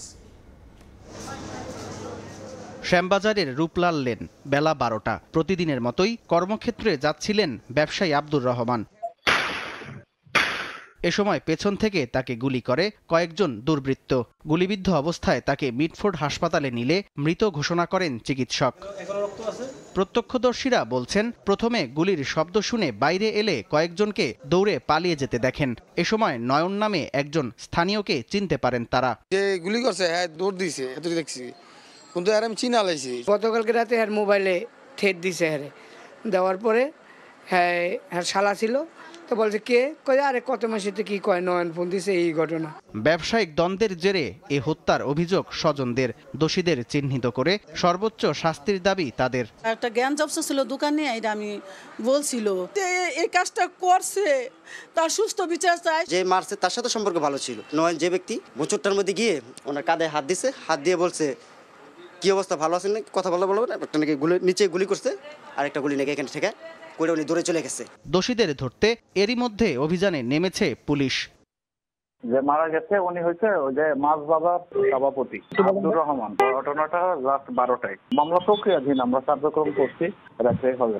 ময়নাতদন্ত ও প্রাথমিক তদন্ত সম্পূর্ণ হওয়ার পর হত্যাকাণ্ডের প্রকৃত কারণ উন্মোচন করা যাবে বলে জানিয়েছে পুলিশ। সামদানি প্রত্যয়, সময় সংবাদ, ঢাকা। বিজয় দিবস সামনে রেখে লাল সবুজের আভায় সেজে উঠেছে সাভারের জাতীয় স্মৃতিসৌধ। বিস্তারিত জানাতে যোগ দিচ্ছেন রিপোর্টার মোজাফফর হোসেন জয়। আর মাত্র 4টি প্রহর পরেই সেই কাঙ্ক্ষিত দিন মহান বিজয় দিবস, অর্থাৎ 54তম জাতীয় বিজয় দিবস উদযাপন উপলক্ষে ইতিমধ্যে কিন্তু সাভারের যে সৌধ চত্বর, আপনারা জানেন যে সৌধ চত্বরটি মোট 84 একর এলাকা জমির ধরে বিস্তৃত। পুরো এলাকা জুড়েই কিন্তু সৌন্দর্য বর্ধনের কাজ সম্পন্ন হয়েছে। ইতিমধ্যে আমরা দেখেছি যে গণপূর্ত মন্ত্রণালয়ের অধীনে সাভার জাতীয় স্মৃতিসৌধের বিশেষ করে যে লাল ইটের হেরিং বনের পথ রয়েছে, সেই পথে সৌন্দর্য সহ আশপাশের যে সমস্ত চত্বর রয়েছে সেগুলো ফুলে ফুলে সজ্জিত করে ফেলা হয়েছে। অর্থাৎ লাল সবুজে এক টুকরো বাংলাদেশ পরিণত করা হয়েছে জাতীয় স্মৃতিসৌধকে। একই সাথে আমরা দেখেছি যে দীর্ঘ 15 দিন পূর্বে থেকেই সৌধের যে মূল বেদি সহ সৌধ চত্বরে যে 7টি মিনার রয়েছে সেগুলো ঘষে মেজে পরিষ্কার করেছে জাতীয় স্মৃতিসৌধের কর্তৃপক্ষ। একই সাথে লেকগুলো পরিষ্কার করা হয়েছে আর নিরাপত্তা এবং সিসিটিভি ক্যামেরা স্থাপন করা হয়েছে। নিরাপত্তা ব্যবস্থা যেমন জোরদার করা হয়েছে তেমনি কিন্তু দীর্ঘ 1 মাস ধরে কিন্তু এই নভেম্বর মাস পুরোটাই কিন্তু জাতীয় স্মৃতিসৌধে কিন্তু সংরক্ষণ করা হয়েছিল এবং দর্শনার্থীদের প্রবেশাধিকার সম্পূর্ণভাবে নিষিদ্ধ ছিল, যার ফলে পরিপূর্ণভাবে বলা যায় যে সাভার জাতীয় স্মৃতিসৌধ বিজয় দিবসের প্রস্তুতির জন্য সম্পূর্ণভাবে প্রস্তুত হয়েছে এবং বিজয় দিবস উদযাপনের জন্য সম্পূর্ণভাবে প্রস্তুত করা হয়েছে। সৌধ চত্বর, শহীদ বেদি, হেলিপ্যাড, একই সাথে আমরা দেখেছি যে মিনারের সামনে যে একটি পুকুর রয়েছে সেটিতেও স্বচ্ছ পানির ব্যবস্থা করা হয়েছে। একই সাথে কিন্তু আমরা দেখেছি যে বিশেষ করে গাছগুলো ছেটে কেটে এবং পরিষ্কার পরিচ্ছন্ন, একই সাথে রং তুলির আঁচড়ে শুভ্র আভায় তৈরি করা হয়েছে সাভার জাতীয় স্মৃতিসৌধ। সাভার জাতীয় স্মৃতিসৌধের মহান বিজয় দিবস উপলক্ষে যে 1 মাস ব্যাপী কাজ চলেছে তার সর্বশেষ প্রস্তুতি কিন্তু এই 2-3 দিন ধরে চলছে এবং সবকিছু ঝালিয়ে দিচ্ছেন কর্তৃপক্ষ। একই সাথে দেখেছি যে সেনাবাহিনী এবং 3 বাহিনীর যে চৌকস গার্ড বানার দল রয়েছে তারাও কিন্তু তাদের প্রশিক্ষণ চালিয়ে যাচ্ছে। তো সাভার জাতীয় স্মৃতিসৌধ থেকে বিজয় দিবসের প্রস্তুতি সম্পর্কে আমার কাছে এই ছিল সর্বশেষ তথ্য। সাভার জাতীয় স্মৃতিসৌধ থেকে সবশেষ জানাচ্ছিলেন সহকর্মী মোজাফফর হোসেন জয়। বিভিন্ন আয়োজনের মধ্য দিয়ে পালিত হয়েছে হিলি ও মুন্সিগঞ্জ শত্রু মুক্ত দিবস। বৃহস্পতিবার সকালে হিলি সীমান্তের চেকপোস্টে মুক্তিযোদ্ধা সংসদ অফিসের সামনে থেকে একটি র্যালি বিভিন্ন সড়ক প্রদক্ষিণ করে মুহারাপাড়ায় গিয়ে শেষ হয়। ফুল দিয়ে শহীদদের প্রতি শ্রদ্ধা জানানোর শেষে তাদের রুহের মাগফিরাত কামনায় দোয়া করা হয়। পরে উপজেলা নির্বাহী কর্মকর্তার সভাকক্ষে আলোচনা সভায় মুক্তিযুদ্ধের স্মৃতি তুলে ধরেন বক্তারা। অন্যদিকে জেলা মুক্তিযোদ্ধা ইউনিট কমান্ডের আয়োজনে মুন্সিগঞ্জ শহরের সুপার মার্কেট থেকে এক শোভাযাত্রা বিভিন্ন সড়ক প্রদক্ষিণ করে মুক্তিযোদ্ধা স্মৃতিফলকে গিয়ে শেষ হয়। স্মৃতিফলকে পুষ্পস্তবক অর্পণ করে শহীদদের প্রতি শ্রদ্ধা জানানো হয়।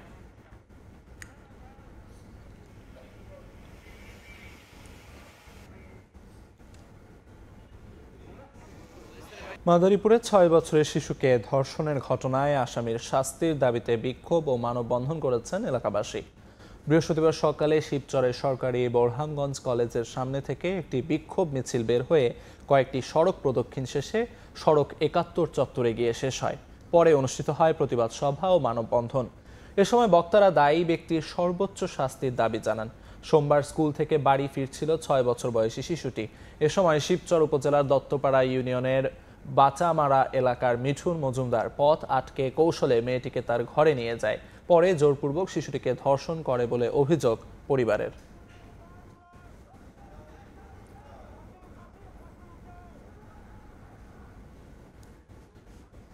এমনিতেই রফতানি পণ্যে ভ্যালু অ্যাড করা অনেক বড় চ্যালেঞ্জ। সেই চ্যালেঞ্জকে যেন আরও বাড়িয়ে দিতে চায় সরকার।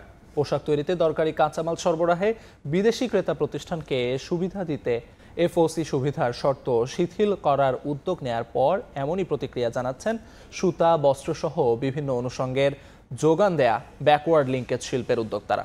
তাদের যুক্তি, এতে যেমন ধ্বংস হবে দেশীয় শিল্প, তেমনি মজুরি ছাড়া পণ্য মূল্য যোগ করার কোনো সুযোগ থাকবে না। যদিও বর্তমান প্রেক্ষাপটে এতেই রফতানি আয় বৃদ্ধির সম্ভাবনা দেখছেন পোশাক শিল্পের উদ্যোক্তারা। MS আরেফিনের রিপোর্ট। ফ্রি অব কস্ট এফওসি সাধারণত আমদানিকারকের পছন্দ মতো কিনে নেয়া কাঁচামাল শুল্কমুক্তভাবে রপ্তানিকারক তার কারখানায় নিয়ে আসেন এই সুবিধায়। পরে শুধু মজুরি মূল্য যোগ করে অল্প সময়েই ক্রয়াদেশের বিপরীতে পৌঁছে দেন রপ্তানি গন্তব্যে। বর্তমানে দেশের তৈরি পোশাক শিল্পের কোনো উদ্যোক্তা তার আগের বছরের রপ্তানি আয়ের 50% পর্যন্ত এই সুবিধায় কাঁচামাল সংগ্রহ করতে পারেন। এই সীমাই তুলে দিয়ে তা শতভাগ করতে চায় সরকার। লিঙ্কের শিল্প মালিকদের আপত্তির মুখে অবশ্য সিদ্ধান্ত বাস্তবায়নে পুনর্বিবেচনার কথা ভাবছে মন্ত্রণালয়। সার্কুলার এফওসিতে বাংলাদেশে পণ্য আনতে পারবেন। রপ্তানিমুখী শিল্পের কাঁচামাল যোগান দেয়া উদ্যোক্তাদের আপত্তির কারণ জ্বালানি সংকট সহ নানা কারণে এমনিতেই ধুঁকছে শিল্প খাত। এই অবস্থায় বিদেশি ক্রেতাদেশ প্রতিষ্ঠানই যদি পণ্য তৈরিতে সুতা, কাপড় ও দরকারি অনুষঙ্গ সরবরাহ করেন তাহলে কারখানা বন্ধ করতে বাধ্য হবেন তারা। অথচ দেশীয় পণ্যের যোগানই লিড টাইম কমিয়ে প্রতিযোগিতার বিশ্ববাজারে এগিয়ে নিয়েছে রপ্তানি খাতকে। একই সঙ্গে কম খরচে উচ্চ মূল্যের পোশাক তৈরির সুযোগ হারাবে বাংলাদেশ। আমরা যেই ধরনের প্রোডাক্ট বর্তমানে বানাই সেখানে ভ্যালুয়েশন অনেক কম। আমি অনেক আপগ্রেড প্রোডাক্ট করব, এটা আমাদের ভিশন। বাট আপনি দেখেন আমরা কিন্তু আরও নিচ চলে গেলাম, মানে আমরা এখন সিএমএ কাজ করব। আপনি আমাকে শুধু মজুরি দিবেন, আমি শুধু প্রোডাক্টটা বানায় মজুরি দিব। সুতা, কাপড়, ডাইং প্রতিটি স্টেজ প্রাইমারি সেক্টর বাংলাদেশেই করতে হবে, না হলে আমাদের কিন্তু মেরুদণ্ড সোজা হবে না, যে কোনো সময় এই অর্ডারটা বাংলাদেশ থেকে চলে যাবে। তবে টিকে থাকার লড়াইয়ে এফওসির সীমা তুলে দেওয়ার পথেই চলতে চান রপ্তানিকারকরা। এতে ছোট উদ্যোক্তারা যেমন সুবিধা পাবে, তেমনি কমবে কাঁচামাল সংগ্রহের বোঝা, যা ভারত ও চীনের কাছ থেকে বাড়তি ক্রয়াদেশ আনতে ভূমিকা রাখবে। ইন্ডিয়া এবং চায়না ওদের র মেটেরিয়ালটা রেডি আছে, ওদের হঠাৎ করে ট্যারিফ বেড়ে গিয়েছে, কাজে এই অর্ডার কিছু বাংলাদেশে আসছে এবং ছোট এবং মাঝারি সাইজের যে গার্মেন্টসগুলো আছে তারা সেটির অ্যাডভান্টেজ নিতে পারছে। বড় কোম্পানিগুলো এটা থেকে বেনিফিট হচ্ছে যে নিউ অর্ডারগুলো যে ট্রান্সফার হয়ে আসছে। ব্যবসায়ীদের এমন বিপরীতমুখী অবস্থানে অর্থনীতিবিদদের বিশ্লেষণ, এফওসি সীমা বাড়ানো হলে আমদানি নির্ভরতা বাড়বে, যা দীর্ঘমেয়াদে পঙ্গু হওয়ার ঝুঁকিতে ফেলবে এগিয়ে চলা দেশীয় শিল্পকে। আমাদের অভ্যন্তরীণ শিল্প সক্ষমতা বাড়ানোটি সরকারের প্রাধিকার হওয়া উচিত। সেদিক থেকে এটাকে যদি কমিয়ে দেওয়া হয় তাহলে একই সাথে আমদানির যেমন বাড়বে, ট্রেন্ড বাড়বে, অন্যদিকে অভ্যন্তরীণ শিল্প যেগুলো রয়েছে তারাও এর একটা নেতিবাচক প্রভাবের মধ্যে পড়বে। বর্তমানে পোশাক খাতের মোট রপ্তানি আয়ের 40% ব্যয় হয় কাঁচামাল আমদানিতে। এম এস আরিফিন, সময় সংবাদ, ঢাকা। ফরিদপুরে সরকার নির্ধারিত মূল্যের চেয়ে অতিরিক্ত দামে সার বিক্রির অভিযোগ উঠেছে। কৃষক বলছেন কৃত্রিম সংকট দেখিয়ে অতিরিক্ত দামে সার কিনতে বাধ্য করা হচ্ছে তাদের। তবে ডিলাররা বলছেন খুচরা ব্যবসায়ীরাই এ ধরনের কাজ করছেন। অভিযোগের সত্যতা পাওয়া গেলে আইনি ব্যবস্থা নেওয়ার কথা জানিয়েছে কৃষি বিভাগ। শিকদার সজলে পাঠানো তথ্য ও ছবি নিয়ে রিপোর্ট। চলছে রবি মৌসুম। পেঁয়াজ, রসুন, ভুট্টা, সরিষা সহ বিভিন্ন ফসল আবাদে ব্যস্ত কৃষক। তবে এ মৌসুমে ফরিদপুরে বেশি দামে সার বিক্রির অভিযোগ উঠেছে। কৃষকের অভিযোগ, কৃত্রিম সংকট তৈরি করে বেশি মূল্যে তাদের সার কিনতে বাধ্য করছেন ডিলার ও খুচরা ব্যবসায়ীরা। বিভিন্ন প্রকার সারের 50 কেজির প্রতি বস্তায় বেশি নেওয়া হচ্ছে 1600 থেকে 1800 টাকা পর্যন্ত। এমনকি কেনার সময় দেয়া হচ্ছে না রসিদ। এতে ফসলের উৎপাদন ব্যয় বেড়ে যাওয়ার আশঙ্কা তাদের। সারের খুব সমস্যা, সার পাওয়া যায় না। সরকারি যে রেট তার চেয়ে দ্বিগুণ বেশি। অতিরিক্ত দামে সার কিনে ফসল চাষ করা আমাদের অনেক কষ্টকর হয়ে যাইতেছে। সারে মেমো চাইলে মেমো দেয় না, খালি টাকা অনেক কিছু মেমো দেয় না, কোনো দাম মেমো দেয় না। জন বল সার দেন, টকার দেন, সার নাই। তবে সারের মূল্য বৃদ্ধির বিষয়ে পরস্পরকে দোষারোপ করছেন খুচরা বিক্রেতা ও ডিলাররা। 8-10 খান করে দেয় আমাকে, এক মাস চলতে হবে। এখন আমরা যদি একদিনে বেচালাই দিই তাহলে তো মনে করেন যে একটা কৃষক নিয়ে চলে গেল, এই যে আরো যে মাছ ভরে যায় আমরা যে ব্যবসা করব, এই ব্যবসা করার জন্য তো মাল পাইতেছি না। যারা বিক্রি করছে অভিযোগ আমাদের কাছে আসছে, তাদের বিরুদ্ধে আইনানুগ ব্যবস্থা হোক, আমরাও এটা চাই। সারের কোনো সংকট নেই বলছে বিএডিসি, আর কৃষি বিভাগ বলছে অভিযোগের সত্যতা মিললে আইনানুগ ব্যবস্থা নেওয়া হবে। আমাদের গুদামে পর্যাপ্ত সার মজুদ আছে, সারের মজুদের কোনো সমস্যা নাই। এখান থেকে ডিলাররা সার নেওয়ার পরে ওই জায়গায় সারের যে দামের ক্রাইসিস হয় এটা ওদের ব্যাপারে, এখানে আমাদের করার কিছু থাকে না। কেউ যদি আইন যদি অমান্য করে তার বিরুদ্ধে প্রয়োজনীয় ব্যবস্থা নেওয়া হবে, এমনকি তার ডিলারশিপ বাতিলের সুপারিশও করা হবে। কৃষি বিভাগের তথ্য মতে ফরিদপুর বিসিআইসির ডিলার আছেন 96 জন, আর প্রতিটি ডিলারের অধীনে রয়েছে 9 জন করে সাব ডিলার। সময় সংবাদ, ফরিদপুর। কিশোরগঞ্জের ভৈরবে পুরো দমে চলছে আমন ধান কাটা। বাম্পার ফলন ও ভালো ফলন পেয়ে খুশি কৃষক। তবে সারের দাম কৃষকের নাগালে রাখতে না পারলে চাষাবাদ কমে যাওয়ার শঙ্কা তাদের। বিস্তারিত ভৈরব প্রতিনিধি মোহাম্মদ ফজলুর রহমানের রিপোর্টে। ফসলের মাঠে মাঠে ধান কাটায় ব্যস্ত ভৈরবের কৃষকরা। রোগবালাই কম হওয়ায় ভালো ফলনে খুশি কৃষকরা বলছেন প্রতি বিঘায় 8,000 টাকা ব্যয় করে রোদে শুকানোর আগেই 18 থেকে 22,000 টাকায় ধান বিক্রি করছেন তারা। আমাদের মাঠে বাম্পার ফলন ধান হয়েছে। আমি 5 কানিতে 1 লক্ষ টাকা ধান বিক্রি করতে পারবো, আর খরচ আমার 50,000 টাকার মতো খরচ হচ্ছে আর কি। তবে সারের লাগামহীন বাজার দর আগামীর চাষাবাদ নিয়ে ভাবিয়ে তুলছে তাদের। সারের দাম কিন্তু বর্তমানে বেশি, কিন্তু সেই দিক থেকে আমরা আর ফর্তা মিলে না। লাভজনক চাষাবাদ সম্প্রসারণে যুগোপযোগী পরামর্শ দিয়ে কৃষকদের পাশে থাকার আশ্বাস কৃষি বিভাগের। আমাদের মাঠের যে উপসহকারী কৃষি কর্মকর্তাগণ আছেন তারা আধুনিক পদ্ধতিতে কিভাবে ধান চাষাবাদ করা যায় এবং রোগবালাই পোকার আক্রমণ নিয়ে কৃষকদেরকে পরামর্শ দিয়ে যাচ্ছে। এবছর ভৈরবে 2332 হেক্টর জমিতে আমন চাষের লক্ষ্যমাত্রার বিপরীতে চাষ হয়েছে 2590 হেক্টর জমিতে। সময় সংবাদ, ভৈরব। ভোরের সময় ছিল আমার কাছে। পরবর্তী সংবাদগুলো জানাতে যুক্ত হবেন মালিহা সোহরাওয়ার্দী। ধন্যবাদ আলিফ। দেখছেন ভোরের সময়। বাগেরহাটের মংলায় ঝুপড়ি ঘরে বসবাসকারী অসহায় বৃদ্ধা আনজিরা বেগমের মাথা গোজার ঠাঁই করে দিলেন সেভ দ্য সুন্দরবন ফাউন্ডেশনের chairman lion doctor Sheikh Faridul Islam. অসহায় এ নারীকে সঙ্গে নিয়ে বৃহস্পতিবার বিকেলে ফিতা কেটে এ নতুন ঘরের উদ্বোধন করেন শেখ ফরিদুল ইসলাম। তারেক রহমানের জন্মবার্ষিকী স্মরণীয় করে রাখতে সম্বলহীন নারীকে ঘরটি নির্মাণ করে দেন তিনি। 10 বছর আগে স্বামী মারা যাওয়ার পর থেকে অন্যের জায়গায় ঝুপড়ি ঘরে বাস করে আসছিলেন স্বামী ও সন্তানহীন আনজিরা বেগম। নতুন ঘর পেয়ে খুশি মংলা উপজেলার সোনাইলতলা গ্রামের বৃদ্ধা আনজিরা বেগম। সে একটা অসহায় মানুষ, সে পাইছে, সে ভালো থাকুক আমরাই কামনা করি।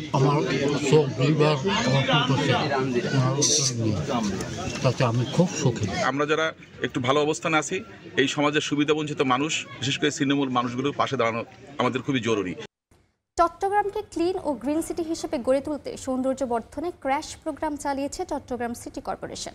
বৃহস্পতিবার সকালে নগরীর কাজের দিউরিতে এই কার্যক্রমের উদ্বোধন করেন মেয়র ডাক্তার শাহাদাত হোসেন।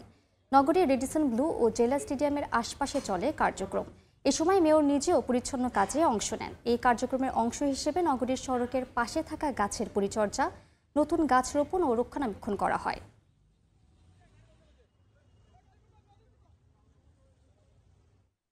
খুলনা বেতারের সব অনুষ্ঠান দ্রুত চালু ও বেতার সংস্কারের দাবিতে মানববন্ধন করেছেন শিল্পীরা। বৃহস্পতিবার দুপুরে বাংলাদেশ বেতার খুলনা কার্যালয়ের সামনে বেতার শিল্পী সারথীর ব্যানারে এই কর্মসূচিতে পালন করা হয়। বক্তারা বলেন 2024-25 অর্থ বছরে যে পরিমাণ টাকা খুলনা বেতারে এসেছিল তা থেকেও কর্তন করে টাকা ঢাকার প্রধান কার্যালয়ে ফেরত নিয়ে গেছে। অতি দ্রুত সেই টাকা ফেরত দেওয়া সহ সব কার্যক্রম চালু না করলে বৃহত্তর আন্দোলনের ঘোষণা দেন শিল্পীরা। আইপি জটিলতায় সরবরাহ কমে যাওয়ায় আবারও কিছুটা দাম বেড়েছে পেঁয়াজের। আইপি পেতে মোটা অঙ্কের ঘুষ লেনদেনের কারণে পেঁয়াজ আমদানি করতে পারছেন না বলে অভিযোগ ব্যবসায়ীদের। আইপিএতে কেজি প্রতি 5 টাকা ঘুষ দিতে হয় উল্লেখ করে ক্ষতির হাত থেকে ভোক্তা ও ব্যবসায়ীদের বাঁচাতে সুষ্ঠু তদন্ত করে আইপি সবার জন্য উন্মুক্ত করার দাবি জানান সাতক্ষীরার ব্যবসায়ীরা। বিদেশি প্রবাসীদের মৃত্যু দিন দিন বেড়েই চলেছে। মালদ্বীপে 2 মাসে হৃদরোগে বা স্ট্রোকে আক্রান্ত হয়ে 18 জন প্রবাসী বাংলাদেশি মারা গেছেন, যাদের বেশিরভাগের বয়স 25 থেকে 45 বছরের মধ্যে। প্রবাসীদের স্ট্রোকের ঝুঁকি এড়াতে স্বাস্থ্যকর খাদ্য, ব্যায়াম, ভালো ঘুম ও নিয়মিত স্বাস্থ্য পরীক্ষা করার আহ্বান জানিয়েছেন বাংলাদেশ হাইকমিশন। খন্দকার ওমর ফারুকের তথ্য ও ছবিতে বিস্তারিত। মালদ্বীপে বৈশ্বিক মহামারী করোনা ভাইরাসে যত প্রবাসীর মৃত্যু হয়েছে তার চেয়েও বর্তমানে বেশি মৃত্যু হচ্ছে হৃদরোগে আক্রান্ত হয়ে। পারিবারিক অসচ্ছলতা, ঋণ এবং দুশ্চিন্তায় হৃদরোগ বা স্ট্রোকে গত 2 মাসে প্রাণ হারিয়েছেন 18 জন প্রবাসী বাংলাদেশি, যাদের বেশিরভাগের বয়স 25 থেকে 45 বছর। পর্যটন নির্ভর দেশটিতে লাখের বেশি প্রবাসী বাংলাদেশি কর্মরত থাকলেও এখনও অনেকেই কাজ করছেন অবৈধভাবে, যাদের মধ্যে আবার যোগ হচ্ছে নতুন করে ফ্রি ভিসায় আসা প্রবাসী বাংলাদেশিরা। বসবাসরতদের অনেকেরই অভিবাসন ব্যয়ের তুলনায় আয় কম। এছাড়া মালদ্বীপ সরকারের কঠোর অভিযানের ভয় আর অতিরিক্ত মানসিক চাপে হৃদরোগে আক্রান্ত হয়ে জীবনাবসান ঘটছে অনেকের। প্রবাসীদের উপরে একটা যে দরপাকের যে একটা অভিযান চলতেছে, যে কুরাঙ্গি নামের অভিযানটার মধ্যে অনেক প্রবাসী একটা আতঙ্ক থাকে এবং এই আতঙ্কের থেকে তাদের একটা মৃত্যুর একটা ঝুঁকি তারা আসলে পড়তেছে। অতিরিক্ত মানসিক টেনশন এবং পারিবারিক চাপের কারণেই মূলত আমার মনে হচ্ছে তারা মৃত্যুর দিকে ডলে যাচ্ছে। দেশটিতে নিযুক্ত বাংলাদেশ হাইকমিশনের দেয়া তথ্য মতে গত অক্টোবর থেকে প্রাণ হারানো 18 প্রবাসী বাংলাদেশের মধ্যে 13 জন বৈধ কর্মী এবং 5 জন অনিবন্ধিত কর্মী হিসেবে নিয়োজিত ছিলেন। চলতি বছরে এখন পর্যন্ত 40 প্রবাসী বাংলাদেশের জীবনাবসান ঘটেছে বলেও জানান তিনি। প্রবাসীদের স্ট্রোকের ঝুঁকি এড়াতে স্বাস্থ্যকর খাদ্য, ব্যায়াম, ভালো ঘুম এবং নিয়মিত স্বাস্থ্য পরীক্ষা করার আহ্বান জানিয়েছে বাংলাদেশ হাইকমিশন। অধিকাংশ ক্ষেত্রেই কর্মীরা হৃদরোগের কারণেই বেশিরভাগ মৃত্যুবরণ করেছেন বা স্ট্রোকের কারণে। তো এই দুটি বিষয়ে আমাদেরকে একটু সবাইকে সচেতন হতে হবে, বিশেষ করে আমাদের পর্যাপ্ত বিশ্রাম, খাওয়া দাওয়া এবং যে জীবনযাপনের যে পদ্ধতি সেটি যদি আমরা একটু প্রপারলি মেনে চলি তাহলে হয়তোবা আমরা এই রোগের কবল থেকে মুক্ত হতে পারবো। একই সাথে আমাদের যেই নিয়মিত যে চেক আপটি রয়েছে সেটা ডাক্তারের সাথে যদি আমরা বছরে একবার হলেও পরামর্শ করি তাহলে কিন্তু আমরা এই ধরনের রোগ যদি আগে থেকেই আমরা শনাক্ত করতে পারি তাহলে কিন্তু আমরা এর থেকে বাঁচতে পারবো। প্রবাসীদের অর্থেই দেশের রেমিটেন্স প্রবাহ টিকে আছে, তাই তাদের সমস্যার বিষয়গুলোকেও সরকারকে আরও গুরুত্ব দিয়ে বিবেচনা করা উচিত বলে মত সংশ্লিষ্টদের। সময় সংবাদ, মালদ্বীপ। শ্রমজীবীদের ডাকা সাধারণ ধর্মঘটের দিনে বিক্ষোভে উত্তাল ছিল পর্তুগাল। বৃহস্পতিবার সরকারের শ্রম আইনের সংস্কার প্রস্তাব বাতিল চেয়ে লিসবনের রাস্তায় নামেন হাজারো নাগরিক। এক যুগের বেশি সময় পর এই ধর্মঘট ও বিক্ষোভে সরকারের টনক নড়বে বলে আশা বিক্ষোভকারীদের। তারিকুল হাসান আশিকের রিপোর্টে বিস্তারিত। প্রস্তাবিত লেবার প্যাকেজকে না ও যথাযথ কারণ ছাড়া মালিকের ইচ্ছায় ছাঁটাই চলবে না এমন নানা স্লোগানে বৃহস্পতিবার মুখর ছিল পর্তুগালের রাজধানী লিসবনের গুরুত্বপূর্ণ বিভিন্ন সড়ক। বিক্ষোভ র্যালিতে ব্যবহার করা বিভিন্ন প্লেকার্ডে প্রকাশ পায় ক্ষমতাসীন ডানপন্থী সরকারের প্রতি ক্ষোভ আর মানবিকতার দাবি। পর্তুগালের প্রধান দুটি শ্রমিক সংগঠন সিজিটিপি ও ইউজিটির আহ্বানে সাড়া দিয়ে বিক্ষোভে যোগ দেন শিক্ষক, চিকিৎসক, আইন শৃঙ্খলা রক্ষাকারী বাহিনীর সদস্য সহ সব শ্রেণীর পেশাজীবীরা। সরকারের প্রস্তাবিত শ্রম আইনের সংশোধনে 100টির বেশি ধারা শ্রমিকদের স্বার্থ সংশ্লিষ্ট বলে মত বিক্ষোভকারীদের। সংস্কারের মধ্যে ক্ষুদ্র ও মাঝারি আকারের ব্যবসায় কর্মী ছাঁটাইয়ে মালিক বা নিয়োগকর্তাকে বাড়তি সুবিধা দেওয়ার অভিযোগ তাদের। সেই সঙ্গে কর্মজীবী মায়েদের প্রচলিত সুবিধা বাতিলের প্রস্তাবকেও অমানবিক বলছেন বিক্ষোভকারীরা। আইন প্রণেতারা ভুলে যাচ্ছে যে শ্রমিকরাও মানুষ, যন্ত্র নয়। আমার মনে হয় এটাই ঘটছে। সরকার কর্মীদের মানুষ মনে করছে না। এই সংস্কার প্রস্তাব কোনোভাবেই কাম্য নয়। ধর্মঘটে বিপুল পরিমাণ আর্থিক ক্ষতি ও বিক্ষোভে বিপুল সংখ্যক মানুষের অংশগ্রহণের পরও আইন থেকে পিছু হটতে অস্বীকৃতি জানিয়েছে প্রধানমন্ত্রী লুইস মন্টিনেগ্রো। প্রস্তাবিত লেবার প্যাকেজ সবার জন্য ও দেশের অর্থনীতির জন্য লাভজনক হবে বলে জানিয়েছেন তিনি। তবে প্রস্তাবিত লেবার প্যাকেজ বাতিল করা না হলে আরও কঠোর আন্দোলনের হুঁশিয়ারি দিয়েছে বিক্ষোভকারীরা। তারিকুল হাসান আশিক, সময় সংবাদ, লিসবন, পর্তুগাল। অস্ট্রেলিয়ায় অপ্রাপ্ত বয়স্কদের সামাজিক মাধ্যম ব্যবহারে নিষেধাজ্ঞা দেয়ায় আইনের প্রতি সমর্থন জানিয়েছেন দেশটির অভিভাবকেরা। তবে অনেকেই এই আইনের সফলতা নিয়ে দ্বিধায় আছেন। অস্ট্রেলিয়া থেকে SM আমিনুল রুবেলের রিপোর্ট। অস্ট্রেলিয়ায় 16 বছরের কম বয়সীদের সামাজিক মাধ্যম ব্যবহার নিয়ে নতুন আইনে ব্যাপক আগ্রহ দেখা দিয়েছে বিশ্বজুড়ে। শৈশবে মানসিক উন্নয়ন, পড়াশোনা কিংবা খেলাধুলা বাদ দিয়ে এই প্ল্যাটফর্মগুলির কারণে সৃষ্ট সম্ভাব্য নেতিবাচক অভ্যাস এবং মানসিক স্বাস্থ্য ঝুঁকি থেকে রক্ষা করার লক্ষ্যে বিশ্বের প্রথম দেশ হিসেবে অস্ট্রেলিয়া এই আইন কার্যকর করেছে। এটিকে স্বাগত জানিয়েছে দেশটির শিশু কিশোরদের অভিভাবকেরা। স্থানীয় সংবাদ মাধ্যমের জরিপে দেখা গেছে বেশিরভাগ অভিভাবক অস্ট্রেলিয়ার শিশু কিশোরদের জন্য নতুন সোশ্যাল মিডিয়া নিষেধাজ্ঞার প্রতি সমর্থন জানিয়েছেন। এখন সন্তানেরা আগের চেয়ে পড়াশোনায় আরও মনোযোগী হবে আর পরিবারের সাথে ঘনিষ্ঠ সময় কাটাতে পারবে, এমনটাই প্রত্যাশা তাদের।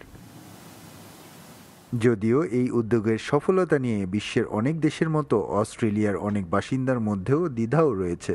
অনেকের ধারণা শিশুরা বয়স লুকিয়ে কিংবা নানান অবৈধ উপায়ে আবারও সোশ্যাল মিডিয়ায় ফিরে যাওয়ার চেষ্টা করবে। এমনকি কেউ কেউ হয়তো নানামুখী নিষিদ্ধ কাজে আগ্রহী হয়ে উঠতে পারে বলেও আশঙ্কা করা হচ্ছে। অস্ট্রেলিয়ায় এখন গ্রীষ্মকালীন ও বড়দিনের স্কুল ছুটির মৌসুম চলছে। শৈশব থেকেই স্মার্টফোন ও সোশ্যাল মিডিয়ার উপর মারাত্মক নির্ভরশীল একটি প্রজন্ম এই প্রথম সামাজিক যোগাযোগ মাধ্যম ছাড়া ছুটি কাটাবে। SM আমিনুল রুবেল, সময় সংবাদ, অস্ট্রেলিয়া। বড়দিনের বর্ণিল সজ্জায় সেজেছে খ্রিস্টান সংখ্যাগরিষ্ঠ দেশ ইতালি। প্রতিটি শহর ভাসছে হাজারো রঙের নিয়ন বাতির আলোতে। পরিবার ও আপনজনদের উপহার কিনতে ব্যস্ত সময় কাটাচ্ছেন নাগরিকরা। প্রতিটি বিপণী বিতানে চলছে মূল্য হ্রাসের প্রতিযোগিতা। বাংলাদেশি দোকানেও বেড়েছে বিক্রি। ইতালি থেকে মাকসুদ রহমানের তথ্যচিত্রের রিপোর্ট। যীশুখ্রিস্টের জন্মবার্ষিকী মহাসমারোহে পালন করতে দেশে দেশে চলছে বড়দিনের প্রস্তুতি। ঘরবাড়ি, রাস্তাঘাট, পর্যটন কেন্দ্র, শপিং মল ঝলমল করছে রঙিন আলোয়। ইউরোপের দেশ ইতালির প্রতিটি শহরে দেখা যাচ্ছে বড়দিনের সাজ। রাজপথ থেকে শুরু করে অলি গলিতে দেখা মিলছে ক্রিসমাস ট্রি, সান্তা ক্লজ আর মরিচবাতির। দেশটির সবচেয়ে বড় ধর্মীয় উৎসবকে কেন্দ্র করে খোলা মাঠে বসেছে অস্থায়ী মার্কেট। বিপণী বিতানে চলছে কেনাকাটার ধুম। উৎসবের আনন্দকে দ্বিগুণ করতে দোকানগুলোতে দেখা যায় আকর্ষণীয় মূল্য ছাড়।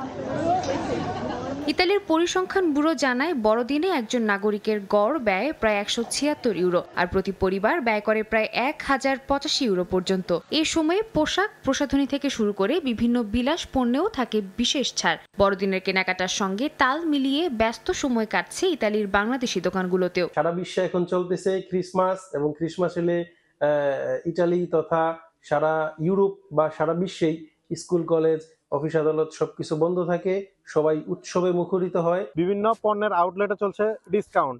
আমি অনুরোধ করব বাংলাদেশে যেন এই ধরনের অনুষ্ঠানে বা ঈদে বা রমজানে বিভিন্ন ধরনের ডিসকাউন্ট দেয়, যাতে করে সাধারণ মানুষের ক্রয় ক্ষমতার মধ্যে থাকে এবং তারা যেন পণ্যগুলো কিনতে পারে। আমাদের ঈশা বুটিকে ক্রিসমাস উপলক্ষে আমাদের made in Bangladeshi product sale আলহামদুলিল্লাহ অনেক বৃদ্ধি পেয়েছে।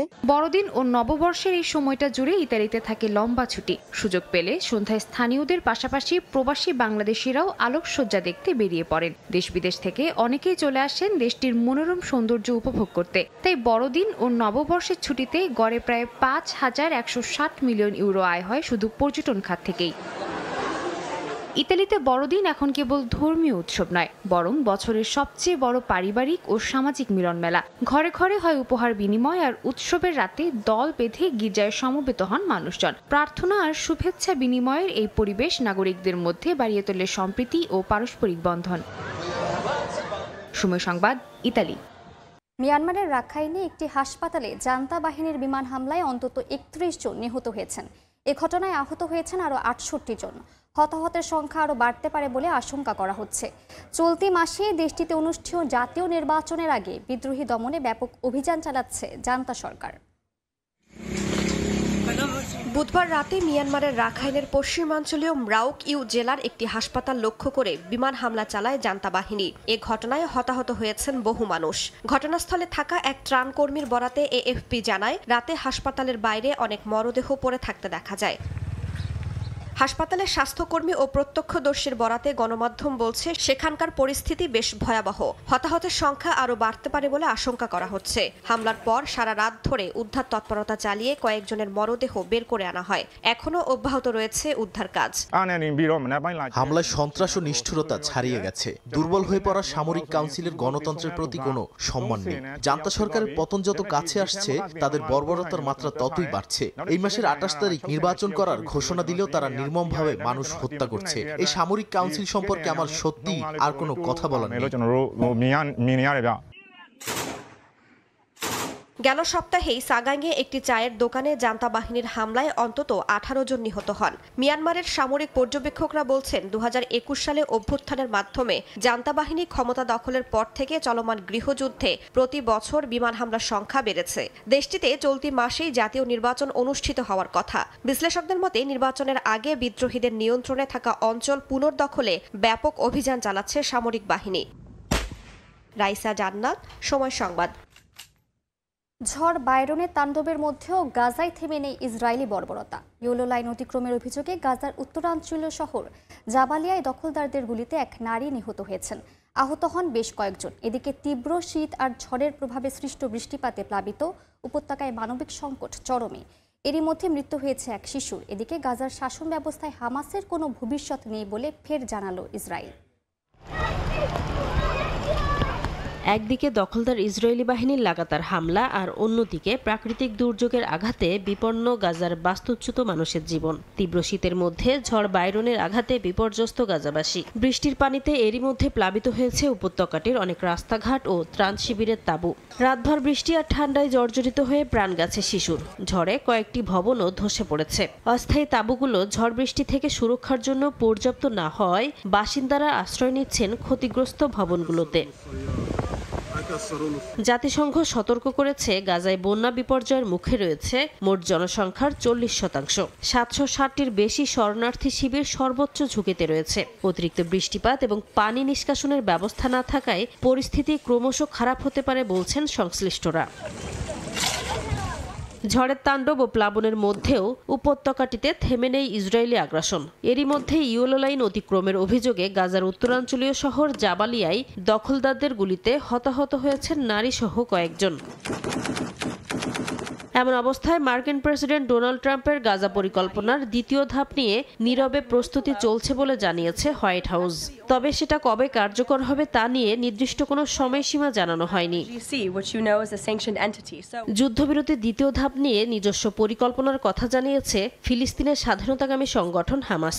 সব অস্ত্র জমা দেওয়ার বিষয়টি গাজাবাসী প্রত্যাখ্যান করেছে উল্লেখ করে সশস্ত্র গোষ্ঠীটি জানায়, নিরস্ত্রীকরণ ও সামরিক অস্ত্র ভান্ডার নিয়ে কিভাবে এগুবে সে বিষয়ে যুক্তরাষ্ট্রকে নিজেদের পরিকল্পনা বোঝানোর চেষ্টা চলছে। ফিলিস্তিনিদের পুনর্গঠন কার্যক্রম শুরু করার সুযোগ দিতে মধ্যস্থতাকারী সহ অন্য দেশগুলোকে ইসরায়েলের ওপর চাপ সৃষ্টির আহ্বান জানিয়েছে সংগঠনটি। এদিকে ইসরায়েল বলছে, গাজা উপত্যকার শাসন ব্যবস্থায় হামাসের কোনো ভবিষ্যৎ নেই। যুদ্ধবিধ্বস্ত এ ভূখণ্ডকে অস্ত্রমুক্ত করার পাশাপাশি যুদ্ধবিরতি চুক্তির শর্ত অনুযায়ী হামাসকে নিরস্ত্র করা হবে বলে আবারও সাফা জানিয়ে দিয়েছেন সরকারের মুখপাত্র শোস বেদ্রোজিয়ান। নাসরিন রুমি, সময় সংবাদ। পাকিস্তানে কোর্ট মার্শালের দোষী সাব্যস্ত হলেন আইএসআইয়ের সাবেক প্রধান ফয়েজ হামিদ। স্থানীয় সময় বৃহস্পতিবার 4টি অভিযোগে তাকে 14 বছরের কারাদণ্ড দেওয়া হয়েছে। 15 মাসের তদন্ত ও বিচার প্রক্রিয়ার পর সামরিক আদালত বলছেন, রাজনৈতিক কর্মকাণ্ডে জড়িত থাকা, অফিসিয়াল সিক্রেটস আইন লঙ্ঘন, ক্ষমতার অপব্যবহার এবং নাগরিকদের ক্ষতি প্রতিটি অভিযোগেই দোষী প্রমাণিত হয়েছেন তিনি। ইমরান খানের শাসনামলে আইএসআই প্রধান হিসেবে দায়িত্বে ছিলেন ফয়েজ হামিদ। তার বিরুদ্ধে 2017 সালের টপ সিটি মামলায় স্বর্ণ, নগদ অর্থ এবং অন্যান্য মূল্যবান দ্রব্য জব্দের নামে অপব্যবহার ও জোরপূর্বক অর্থ আদায়ের অভিযোগ রয়েছে। ইউক্রেনের ডোনেৎস্ক অঞ্চলে সিভরিস্ক শহর পুরোপুরি দখলে নেওয়ার দাবি জানিয়েছে রুশ সেনারা। এই খবরে সেনাদের প্রতি কৃতজ্ঞতা জানিয়েছেন দেশটির প্রেসিডেন্ট ভ্লাদিমির পুতিন। এদিকে ইউরোপীয় দেশগুলোর বেশিরভাগ ইউক্রেনের পক্ষ নেয় তারা যুদ্ধকে দীর্ঘায়িত করতে চাইছে বলে আবার অভিযোগ করেছেন রুশ পররাষ্ট্রমন্ত্রী সার্গেই ল্যাভরভ। এমন অবস্থায় দুদেশের মধ্যে থেমে নেই পাল্টাপাল্টি হামলাও। কিয়েভের উত্তর পূর্বাঞ্চলীয় সুমি শহরে রুশ হামলায় 2 নারী নিহত হয়েছেন।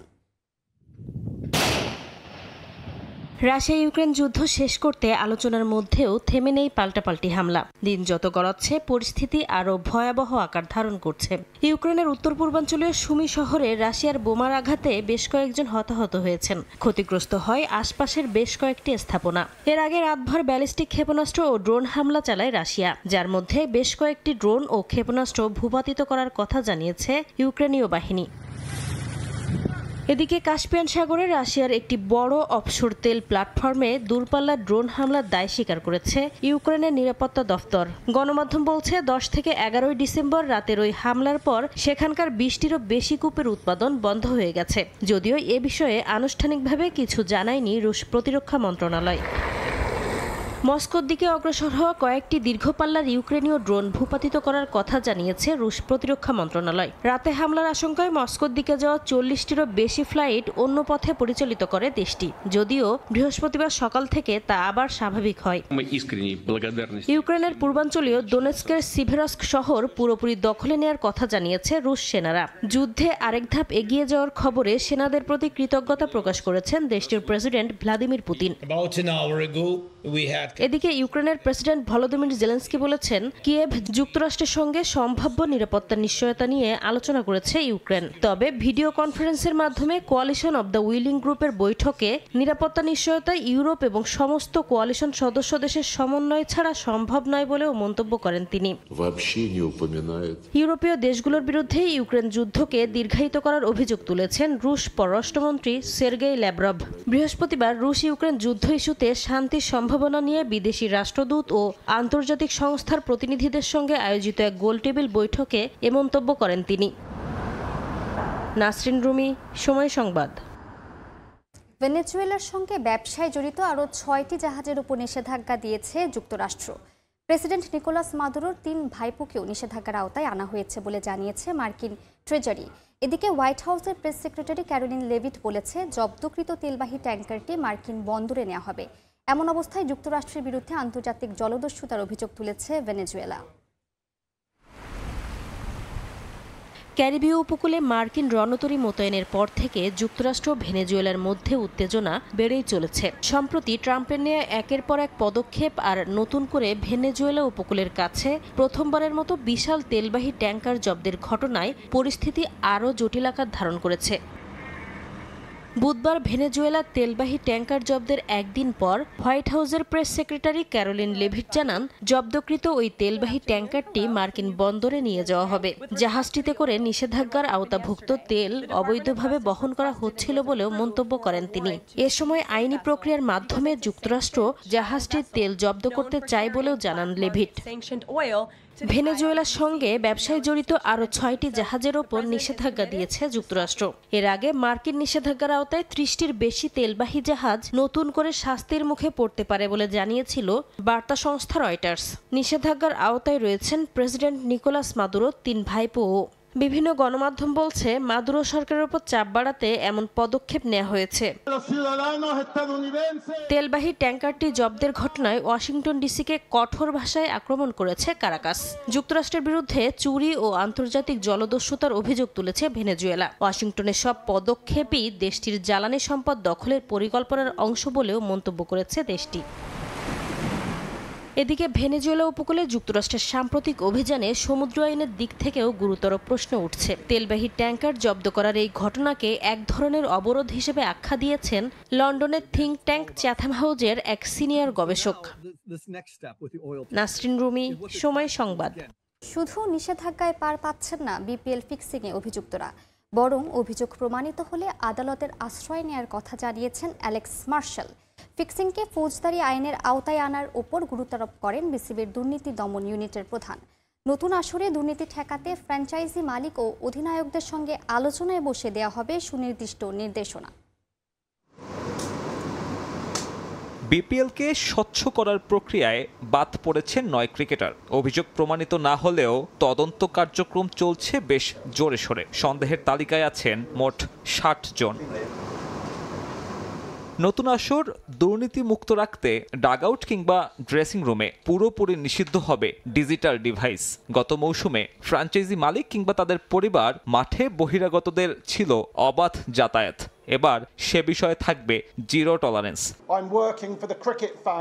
অতীতের ঘটনাগুলোর দিকে তাকালে দেখা যায় কিছু জায়গায় কাজ ঠিকমতো হয়নি। এর একটি হলো প্লেয়ার এবং ম্যাচ অফিসিয়াল এরিয়া নিয়ন্ত্রণ। মাঠে আসা থেকে শুরু করে শেষ বলটি করা পর্যন্ত পিএমওএ কোনো যোগাযোগ থাকা উচিত নয়। এবারের আসরে পিএমও এর নিয়ম কঠোরভাবে প্রয়োগ করা হবে। অ্যাক্রিডিটেশন ছাড়া কেউ প্রবেশ করতে পারবে না, কোনো ফোন ব্যবহার করা যাবে না। ম্যাচ গড়াপেটায় কি ধরনের সংকেত ব্যবহার করে ক্রিকেটাররা সে বিষয়েও নজরদারি থাকবে অ্যালেক্স মার্শালের। নিজের অভিজ্ঞতায় আলোকপাত করে কঠোর হুঁশিয়ারি দিয়ে রাখলেন ক্রিকেটারদের। আগামী সপ্তাহে ক্রিকেটার আর ফ্র্যাঞ্চাইজি মালিকদের সঙ্গে বৈঠকে বসবেন বিসিবির দুর্নীতি দমনের প্রধান। ম্যাচ গড়াপেটায় অভিযুক্তদের ওপর শুধু নিষেধাজ্ঞা নয়, বরং তাদেরকে ফৌজদারি ধারায় শাস্তি দিতে চান অ্যালেক্স মার্শাল। বাংলাদেশে এই নিয়ে কোনো ফৌজদারি বিধি না থাকলেও অন্য ধারায় তাদেরকে অভিযুক্ত করার কথা জানালেন বিসিবির আইনজীবী। কিছু দেশে ক্রিকেট দুর্নীতি একটি অপরাধ, যার জন্য জেল হতে পারে। অন্য দেশগুলোতে নির্দিষ্ট কোনো ফৌজদারি আইন নেই। আমি আশা করি বাংলাদেশের কর্তৃপক্ষের সঙ্গে কাজ করে ফৌজদারি আইন প্রবর্তন করা সম্ভব হবে। বর্তমানে কাউকে আনুষ্ঠানিকভাবে নিষিদ্ধ করা একটি দীর্ঘ প্রক্রিয়া। আমি গভর্নিং কাউন্সিলকে পরামর্শ দিয়েছি কাদের এবারের বিপিএলে আমন্ত্রণ জানানো উচিত নয়। তদন্ত চলমান থাকায় অভিযুক্তদের ঘরোয়া ক্রিকেটে খেলার সুযোগ দিচ্ছে বিসিবি। তবে প্রমাণিত হলেই মিলবে নিষেধাজ্ঞা। অ্যালেক্স মার্শালও অপরাধ উল্লেখ করে নাম আনবেন জনসম্মুখে। সাব্বির মিথুন, সময় সংবাদ, ঢাকা। রিশাদ হোসেন এখন হবার্ট হারিকেন্সে। বিগ ব্যাশের 15তম আসরে এবার এই ফ্র্যাঞ্চাইজির হয়ে মাঠ মাতাবেন টাইগার লেগ স্পিনার। আনুষ্ঠানিকভাবে তার হাতে জার্সি তুলে দিয়েছে ফ্র্যাঞ্চাইজিটি। জাতীয় দলে সাধারণত 22 নম্বর জার্সি পরলেও প্রথমবারের মতো বিগ ব্যাশে 2 নম্বর জার্সি পরে খেলবেন এই লেগি। নিজের ফেসবুক পেজে স্ট্যাটাস দিয়ে খেলার জন্য কতটা মুখিয়ে আছেন সে অনুভূতিও জানিয়েছেন রিশাদ।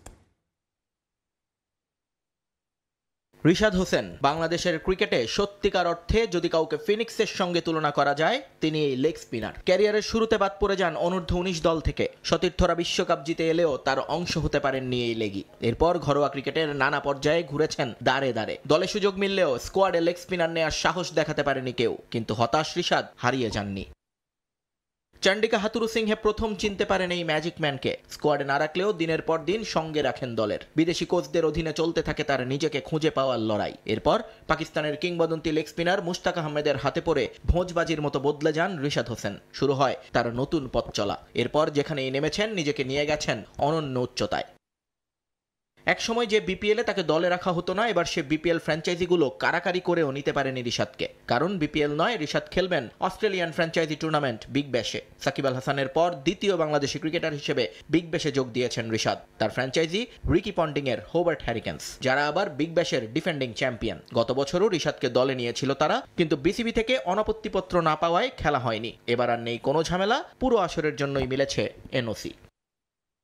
রিশাদ অস্ট্রেলিয়ায় পৌঁছে গেছেন আরো দুদিন আগেই। আজ প্রথমবার নিজের ফেসবুক পেজে হোবার্ট হ্যারিকেন্সের জার্সি গায়ে পোস্ট দিয়েছেন 23 বছর বয়সী এই লেগি। হ্যারিকেন্সের পেজ থেকেও দেওয়া হয়েছে আলাদা পোস্ট, যেখানে দেখা গেছে 2 নম্বর জার্সি পরে এবারের আসর খেলবেন রিশাদ হোসেন, যদিও জাতীয় দলে তার জার্সি নম্বর 22।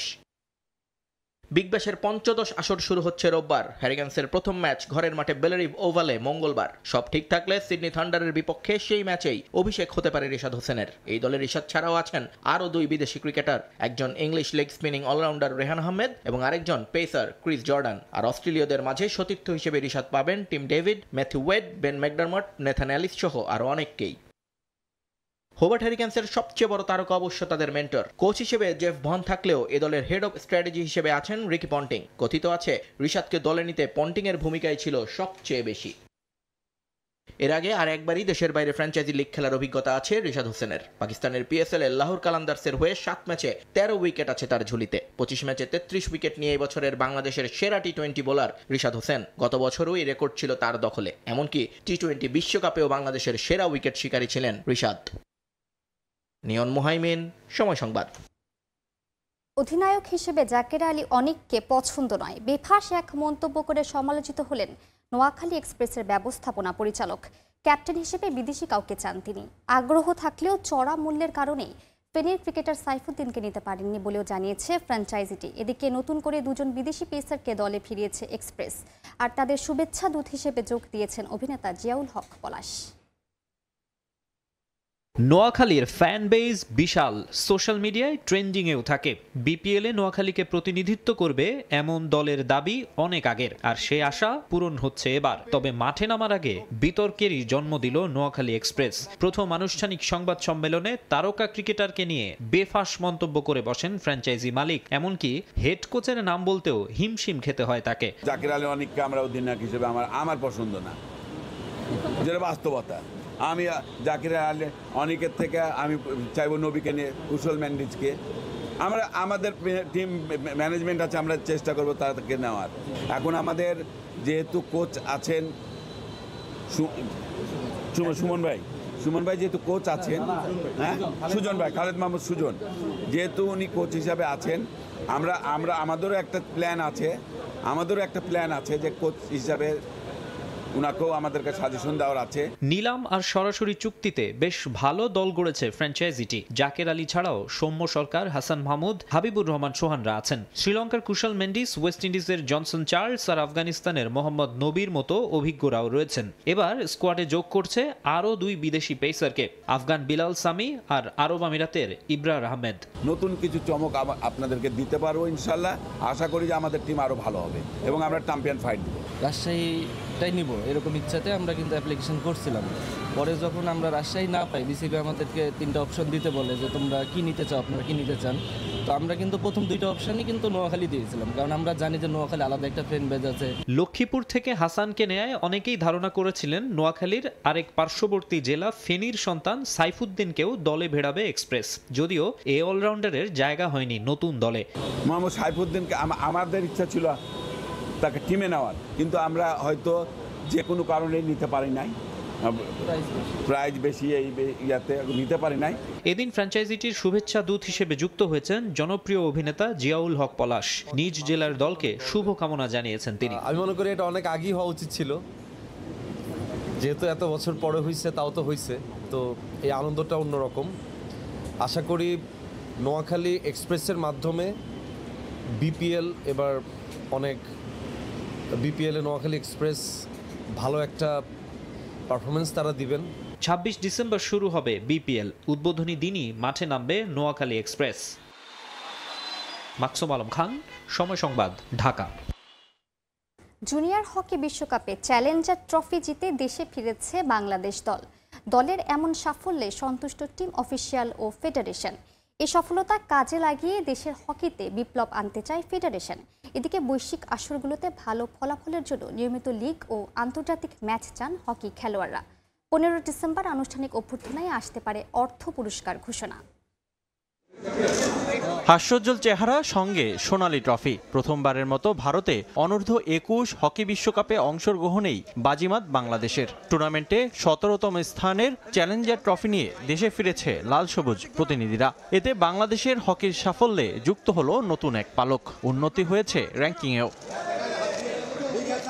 দেশে ফিরে হকি ফেডারেশন থেকে খেলোয়াড়রা পেয়েছেন উষ্ণ অভ্যর্থনা। বিমানবন্দরে স্পটলাইটে ছিলেন টুর্নামেন্ট জুড়ে দারুণ পারফর্ম করা আমিরুল ইসলাম। 6 ম্যাচে 5 হ্যাট্রিকে হয়েছেন আসরের সর্বোচ্চ গোলদাতাও। শুধু আমিরুল নয়, দলীয় পারফরমেন্সও ছিল সন্তোষজনক। এমন সাফল্যে গর্বিত দলের সদস্যরা। আন্তর্জাতিক মঞ্চে ভালো পারফরমেন্স ধরে রাখতে নিয়মিত ঘরোয়া লিগ চান খেলোয়াড়রা। গ্লোবাল ট্রফিটা বাংলাদেশে এই পর্যন্ত কোনো ট্রফি ছিল না গ্লোবাল, তো এটা ফার্স্ট টাইম হিস্ট্রিতে।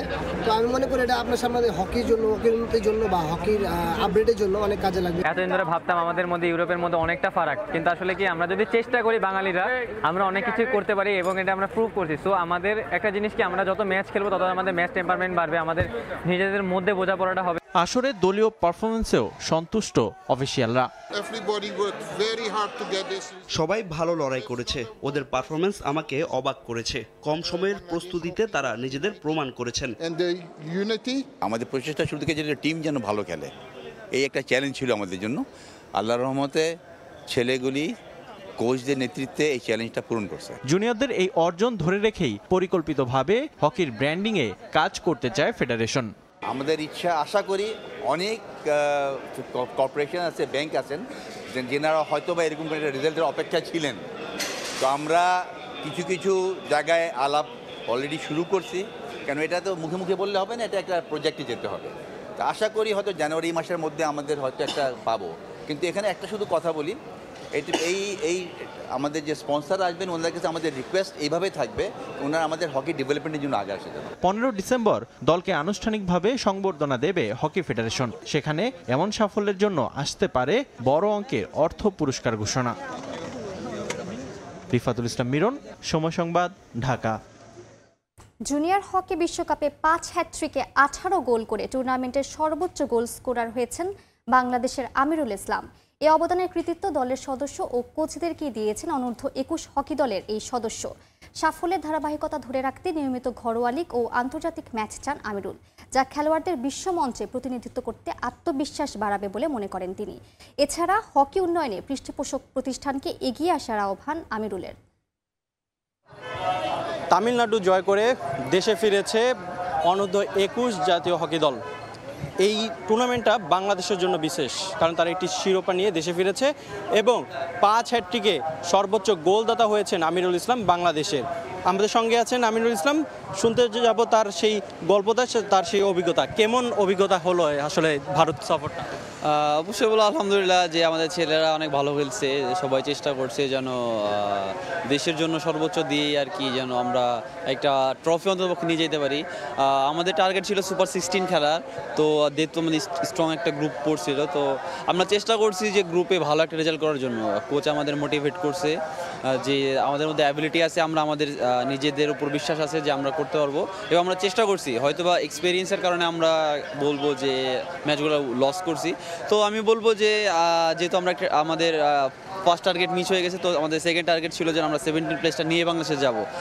তো আমি বলবো যে অবশ্যই আমরা আমাদের ট্র্যাকে ছিলাম, আমরা আমাদের বেস্ট পারফরমেন্স দেওয়ার চেষ্টা করছি। আর অভিজ্ঞতাটা তো দারুণ অভিজ্ঞতা পেলেন, কিন্তু যখন শুরু করলেন হ্যাটট্রিক পেলেন, আসলে ওই ভয় ভীতিটা নার্ভাসনেসটা আসলে কিভাবে কাটলো আপনাদের? প্রথম কথা হচ্ছে যে আমি সুযোগ পাওয়াটা বড় বিষয়। দেখা যাচ্ছে যে এত বড় একটা টিমের সুযোগ পাওয়া পেনাল্টি কর্নারে, আমি বলবো যে অ্যাজ এ সিনিয়র প্লেয়ার হিসেবে কোচ আমার উপর ট্রাস্ট রাখছে যে তুমি করতে পারবা এবং আমাকে মোটিভেট করছে সবসময়। আমাদের কোচিং স্টাফ যারা আছে, আশিক ভাই, বীরপ্রভ স্যার, সবাই আমাকে মোটিভেট করছে। তো আমি বলবো যে তাদের জন্য আমি এই অ্যাচিভমেন্টটা করতে পারছি এবং সবচেয়ে বেশি আমি থ্যাংক ইউ জানাতে চাই আমাদের টিমমেটদেরকে, কারণ তারা অনেক কিছু স্যাক্রিফাইস করছে। আমি বলবো আজকের এই অ্যাচিভমেন্টের জন্য সম্পূর্ণ ক্রেডিট আমি আমাদের টিমমেট আর কোচিং স্টাফদেরকে দিতে চাই। আর যেরকমটা প্রত্যাশা করছেন এই ধারাবাহিক সাফল্যের জন্য, আসলে ফেডারেশনের পক্ষ থেকে খেলাটা কন্টিনিউ করাটা, প্রতি ম্যাচ পাওয়াটা কতটা ইম্পর্টেন্ট আপনাদের জন্য? আমি বলবো যে আমাদের জন্য লিগটা কন্টিনিউ হয়, league, premier league, franchise league. যখন ফ্র্যাঞ্চাইজি লিগ এগুলোর লিগ হবে তখন আসলে বিদেশি বড় বড় প্লেয়াররা বাংলাদেশে খেলতে আসবে। তো তাদের থেকে আমরা অনেক কিছু শিখতে পারবো, নতুন কিছু শিখতে পারবো এবং আমরা এখান থেকে আমরা একটা এক্সপিরিয়েন্স নিতে পারবো, যেটা আমাদের ফিউচারে ন্যাশনাল টিম হোক বা জুনিয়র টিমের জন্য হোক কাজে লাগবে। তো সেক্ষেত্রে বলবো যেন ক্রীড়া পরিষদ আছে, হকি ফেডারেশন আছে, পৃষ্ঠপোষক প্রতিষ্ঠান যারা আছে তাদেরকে বলবো যে তারা হকির সাথে জন্য কাজ করে। মানে দেখা যাচ্ছে পৃষ্ঠপোষকের খুবই অভাবের কারণে দেখা যাচ্ছে হকিটা মাঠে নাই। তো সেক্ষেত্রে বলবো যে তারা যদি হকিটা তাদের যদি পৃষ্ঠপোষকের মাধ্যমে যে হকিটা আর কি ইনশাআল্লাহ ফিউচারে ভালো কিছু করার সম্ভাবনা আছে, তারা জন্য আমাদের সাথে থাকে। যেমনটা বলছিলেন আমিরুল ইসলাম, তার এর সাফল্য বাংলাদেশকে অনেক দূরে এগিয়ে নেবে এবং পরবর্তীতে খেলার মাধ্যমে আরও এরকম প্রতিভাবান খেলোয়াড়রা উঠে আসবে, এরকমটা প্রত্যাশা করছেন এই শিরোপাধারীরা। রিফাতুল ইসলাম মিরন, সময় সংবাদ, ঢাকা। 4 ম্যাচ হেরে এবার ফিফা র্যাঙ্কিংয়ে পিছিয়ে গেল বাংলাদেশ নারী ফুটবল দল। 8 ধাপ পিছিয়ে লাল সবুজের অবস্থান এখন 112। গেল 3 মাসে 4টি ম্যাচ খেলেছে বাংলাদেশের নারীরা। অক্টোবরে থাইল্যান্ডের বিপক্ষে 2টি প্রীতি ম্যাচে হার, এরপর ঘরের মাঠে ট্রাই নেশন সিরিজে মালয়েশিয়া ও আজারবাইজানের বিপক্ষে হারের মাসুল গুনতে হচ্ছে ঋতুপর্ণা আফাইদাদের। সবশেষ ফিফা র্যাঙ্কিংয়ের সর্বোচ্চ 24 ধাপ এগিয়ে 104-এ উঠে এসেছিল লাল সবুজ। এবার 8 ধাপ পিছিয়ে গেল পিটার বাটলারের দল।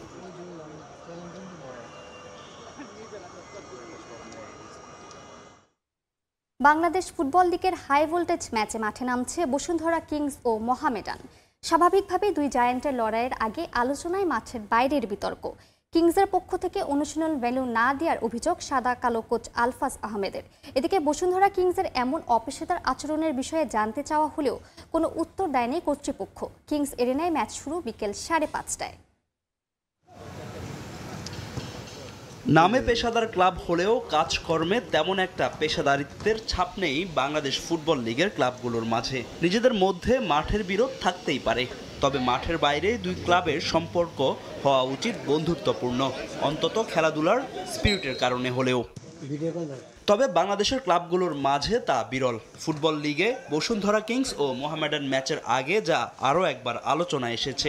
ম্যাচ ডের আগে কিংস এরিনায় অনুশীলন করতে বসুন্ধরার সঙ্গে যোগাযোগ করে মোহামেডান, তবে কিংসের পক্ষ থেকে অনুশীলনের জন্য দেওয়া হয়নি ভেন্যু। আর এমন অপেশাদার আচরণে আক্ষেপ প্রকাশ করেছেন মোহামেডান কোচ আলফাজ আহমেদ। আনপ্রফেশনালিজম যে তারা দেখাইলো সেটা আসলে আমাদের আর কি চিন্তার বাইরে। যে একটা বাংলাদেশের স্বনামধন্য ক্লাব যারা প্রফেশনালের দিকে এগিয়ে যাচ্ছে সবচাইতে, এবং তাদের সব কিছুই প্রফেশনাল, বাট এইখানে তারা যে কেন আমাদেরকে একদিনের মানে প্র্যাকটিস শিডিউল দিল না, এটা আসলে আমি বুঝতে পারছি না, কারণ তাদের মানসিকতার অভাব আমার মনে হয়। এখন দেখে নেওয়া যাক বাংলাদেশ ফুটবল লিগের বায়োলজ কি বলে। সেকশন 2-এর 12 নম্বর অনুচ্ছেদের প্রথমেই স্পষ্ট বলা আছে ম্যাচ ডের আগে ভেন্যুতে অন্তত একটি অনুশীলন করতে পারবে অ্যাওয়ে দল, যা নিশ্চিত করবে হোম টিম। তবে দেশের সবচেয়ে পেশাদার ক্লাব হিসেবে পরিচিত বসুন্ধরা কিংসই ভেঙেছে বাংলাদেশ ফুটবল লিগের বায়োলজ। এই বিষয়ে বসুন্ধরা কিংস সভাপতি ও টিম ম্যানেজারের সঙ্গে যোগাযোগ করার চেষ্টা করা হলেও কথা বলেনি তারা। তবে আবহাওয়া ও মাঠের সমস্যাজনিত কারণে অফিসিয়াল ট্রেনিং বাদ দেওয়ার এখতিয়ার আছে বাফুফের লিগ কমিটির। সেখানে বাফুফের লিগ কমিটির সহসভাপতি জাকির হোসেন জানান, কিংস এরিনায় আলাদা অনুষ্ঠান থাকায় অনুশীলনের জন্য মাঠ দেওয়া হয়নি মোহামেডানকে। আমি যতটুকু জানি বসুন্ধরাও নাকি ওখানে প্র্যাকটিস করতে পারেনি ডিউ টু ওদের এখানে আজকে বড় একটা অনুষ্ঠান আছে, বাইরেতে শিল্পী আসতেছে ওখানে সাংস্কৃতিক অনুষ্ঠান, যার জন্য বসুন্ধরা নাকি ওখানে প্র্যাকটিস করতে পারেনি। ওরা ফোর্টিজের মাঠে করছে, এই জন্য ওরা না করতেছে। বসুন্ধরা কিংসের এমন আচরণের জন্য লীগ কমিটির চেয়ারম্যান ও বাফুফের প্রেসিডেন্ট বরাবর চিঠি দিয়েছে মোহামেডান। বসুন্ধরার এমন জবাব মাঠেই দিতে চান সাদা কালোদের অধিনায়ক। আমাদের কিন্তু ওদের মাঠে আসলে প্র্যাকটিস করা উচিত ছিল আমাদের, তো জাস্ট আমি বলছে যে ওরা মাঠ দিবে না, এটা আসলে ওরা একটা প্ল্যান করছে হয়তো আমাদেরকে। আমরা চাচ্ছি যে আসলে আমরা মাঠের প্রমাণ দেখাবো যে আসলে ওদের মাঠে প্র্যাকটিস না করে আমরা জিততে পারি। লীগ কমিটিকে এবং প্রেসিডেন্ট বরাবর, আমরা ফুটবল ফেডারেশনের প্রেসিডেন্ট বরাবর আমরা চিঠি দিয়েছি। এটা তারা কি ডিসিশন নেয় সেটা আমাদের পরের বিষয়, বাট আমরা তো আমাদের প্রস্তুতির একটা ঘাটতি হবে। চ্যালেঞ্জ কাপে বসুন্ধরা কিংসের বিপক্ষে হার দিয়ে আসর শুরু করেছিল মোহামেডান, সেই আক্ষেপ লিগে মেটাতে চাইবে ডিফেন্ডিং চ্যাম্পিয়নরা। ফাহিম ইসলাম, সময় সংবাদ, ঢাকা। পঞ্চগড়ের প্রত্যন্ত গ্রামে জমকালো আয়োজনে উদ্বোধন হয়েছে নাইট সুপার 4 ক্রিকেট টুর্নামেন্টের। ফসলি জমিতে তৈরি অস্থায়ী ক্রিকেট মাঠে টুর্নামেন্টের উদ্বোধন করেন বাংলাদেশ জাতীয় দলের পেসার শরীফুল ইসলাম ও ক্রিকেটার নাসির হোসেন। ব্যতিক্রমে এই টুর্নামেন্টের ম্যাচ দেখতে ছিল খেলাপ্রেমীদের উপচে পড়া ভিড়। পঞ্চগড় থেকে বিস্তারিত সোহাগ হায়দারের রিপোর্টে। গ্রামের ফসলি জমিতে তৈরি অস্থায়ী ক্রিকেট মাঠ, যেখানে ব্যাট বল হাতে দুই তারকা ক্রিকেটার। বোলিং করছেন টাইগার পেস আক্রমণের অন্যতম ভরসা শরীফুল ইসলাম আর স্ট্রাইকে নাসির হোসেন। ব্যতিক্রমী এই ম্যাচ দেখতে খেলাপ্রেমীদের উপচে পড়া ভিড়। বুধবার রাতে ক্রিকেটার শরীফুল ইসলামের গ্রামের বাড়ি পঞ্চগড়ের দেবীগঞ্জের মৌমারি বাজার সংলগ্ন কৃষি মাঠে উদ্বোধন হয়েছে মৌমারি নাইট সুপার 4 ক্রিকেট টুর্নামেন্টের। উদ্বোধনী দিনে মুখোমুখি হয় সোনাহারের মা ডিজিটাল স্কেল ও দেবীগঞ্জের রকার্স 13। রাতের পরের খেলায় মাঠে নামে সৈয়দপুরের সেঞ্চুরিয়ান ক্রিকেট ক্লাব ও কালীগঞ্জের আবু সাইম প্রধান ক্রিকেট একাডেমি। দীর্ঘদিন পর এমন আয়োজন ঘিরে দর্শক ও ক্রিকেট প্রেমীদের মাঝে দেখা গেছে ব্যাপক উৎসাহ উদ্দীপনা। ছোট পরিসরে হলেও এমন টুর্নামেন্ট গ্রামের মানুষদের বিনোদনের অন্যতম খোরাক। তাই নিয়মিত টুর্নামেন্ট আয়োজনের দাবি সবার। আয়োজকরা বলছেন, সরকারিভাবে এলাকাগুলোতে ছোট খেলার মাঠ তৈরি করলে বেরিয়ে আসবে নতুন খেলোয়াড়। এই আয়োজনটা আমাদের উত্তরবঙ্গের সবচেয়ে ভালো একটি আয়োজন। খুব কম দেখা যায়, কারণ আসলে আমাদের এখানে মাঠের অভাব। খুবই ভালো লাগতেছে, আমার ভাইয়া এবং আরো অনেকেই খেলবে। গ্রামে এইভাবে নাইট টুর্নামেন্ট হয়েছে, আমরা সবাই আসছি, ভালো লাগতেছে। আমাদের দুঃখের বিষয় হলো যে আমরা একটা মাঠ নাই, আমাদের এলাকায় মাঠ একটা চাই। আমরা সরকারের কাছে আবেদন করতে চাই যে একটা এখানে ভালো একটা মাঠ হোক, আমাদের এলাকা থেকে শরীরগুলোর মতো আরো ন্যাশনাল টিমের খেলোয়াড় এখানে তৈরি হোক। টুর্নামেন্ট উদ্বোধন করতে এসে নাসির শরীফুলরাও যেন ফিরে যান শৈশবে। উপভোগ করেন গ্রামের নাইট ক্রিকেট। তরুণদের খেলাধুলায় আরো বেশি সম্পৃক্ত হওয়ার আহ্বানও জানান তারা। এছাড়া স্থানীয়ভাবে নতুন প্রতিভা তৈরির লক্ষ্যে নিজ এলাকায় একটি স্থায়ী খেলার মাঠ স্থাপনের দাবি জানান জাতীয় দলের পেসার শরীফুল ইসলাম। অবশ্যই খুব ভালো লাগতেছে, আমরা সবসময় চাই খেলাধুলার সাথে থাকতে এবং খেলাধুলা যেখানেই থাকুক না কেন, আমরা অ্যাজ এ প্লেয়ার হিসেবে আমরা চাই যে সেখানে যাওয়ার জন্য।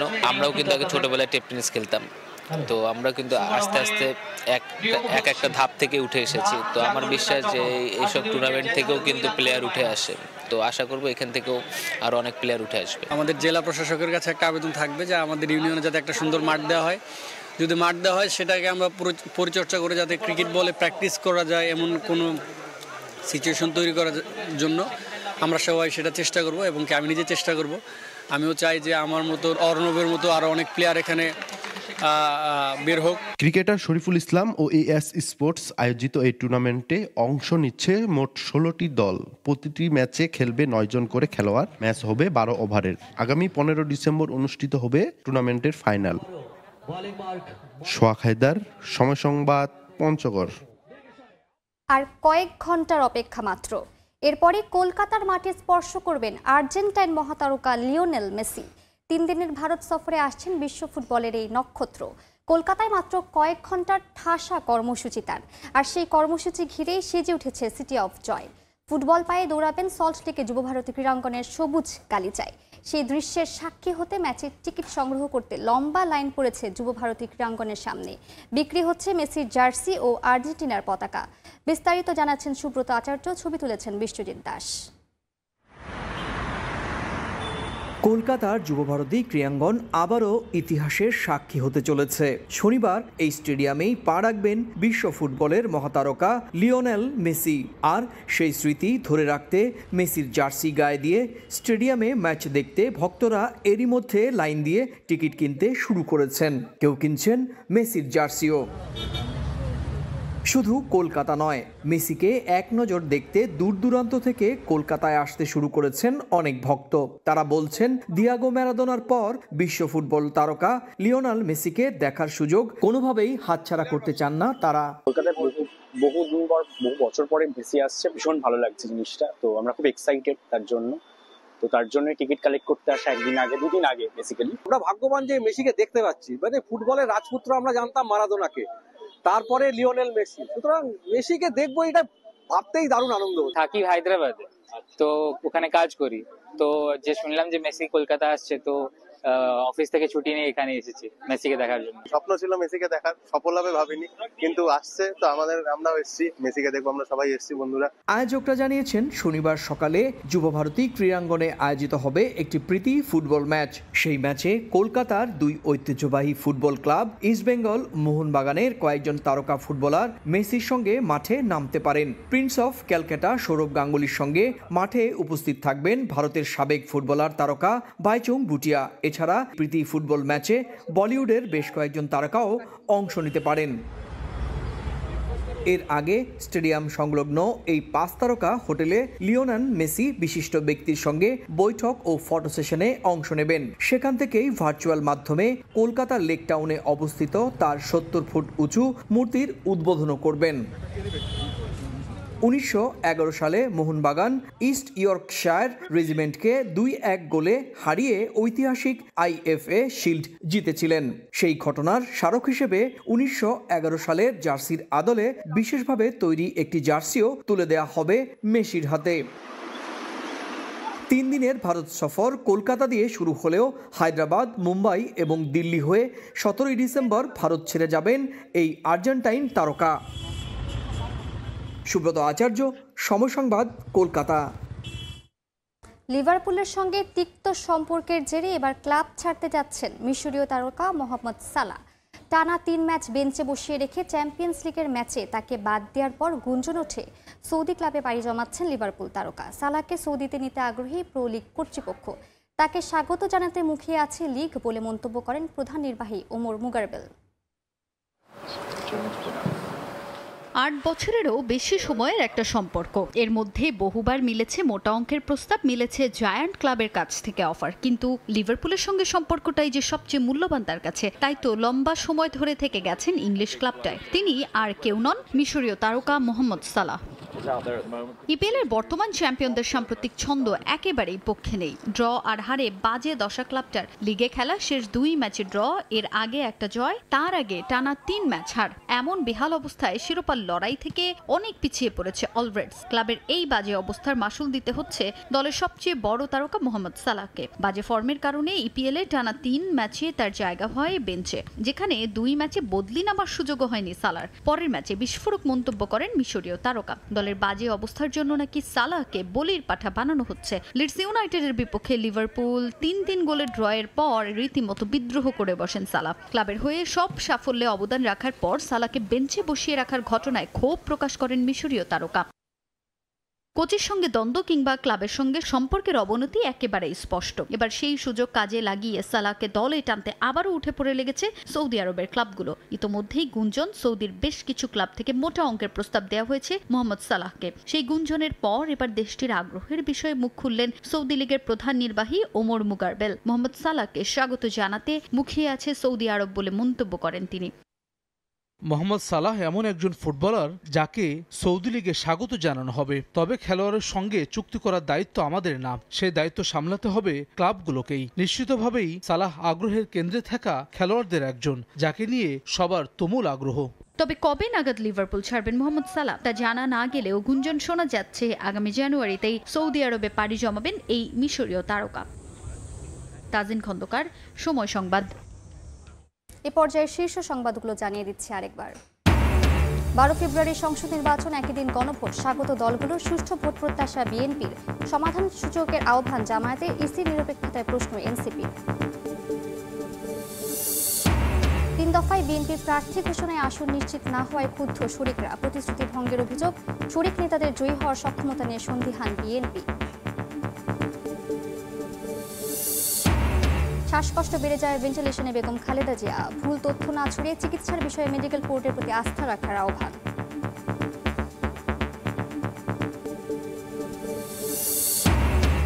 বাঁচানো গেল না রাজশাহীর তানোরে গর্তে পড়ে যাওয়া শিশু সাজিদকে। 31 ঘন্টার যৌথ অভিযানে উদ্ধার, এলাকা জুড়ে শোকের ছায়া।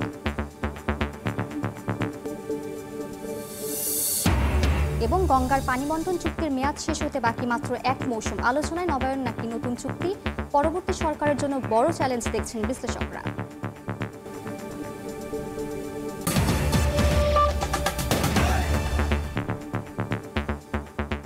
এ ছিল ভোরের সময়। সকালের সময় সঙ্গে থাকবেন সহকর্মী আমিরুল ইসলাম আলিফ। ধন্যবাদ মালিহা। সকালের সময় নিয়ে আসছে কিছুক্ষণ পর, সঙ্গে থাকুন সময়।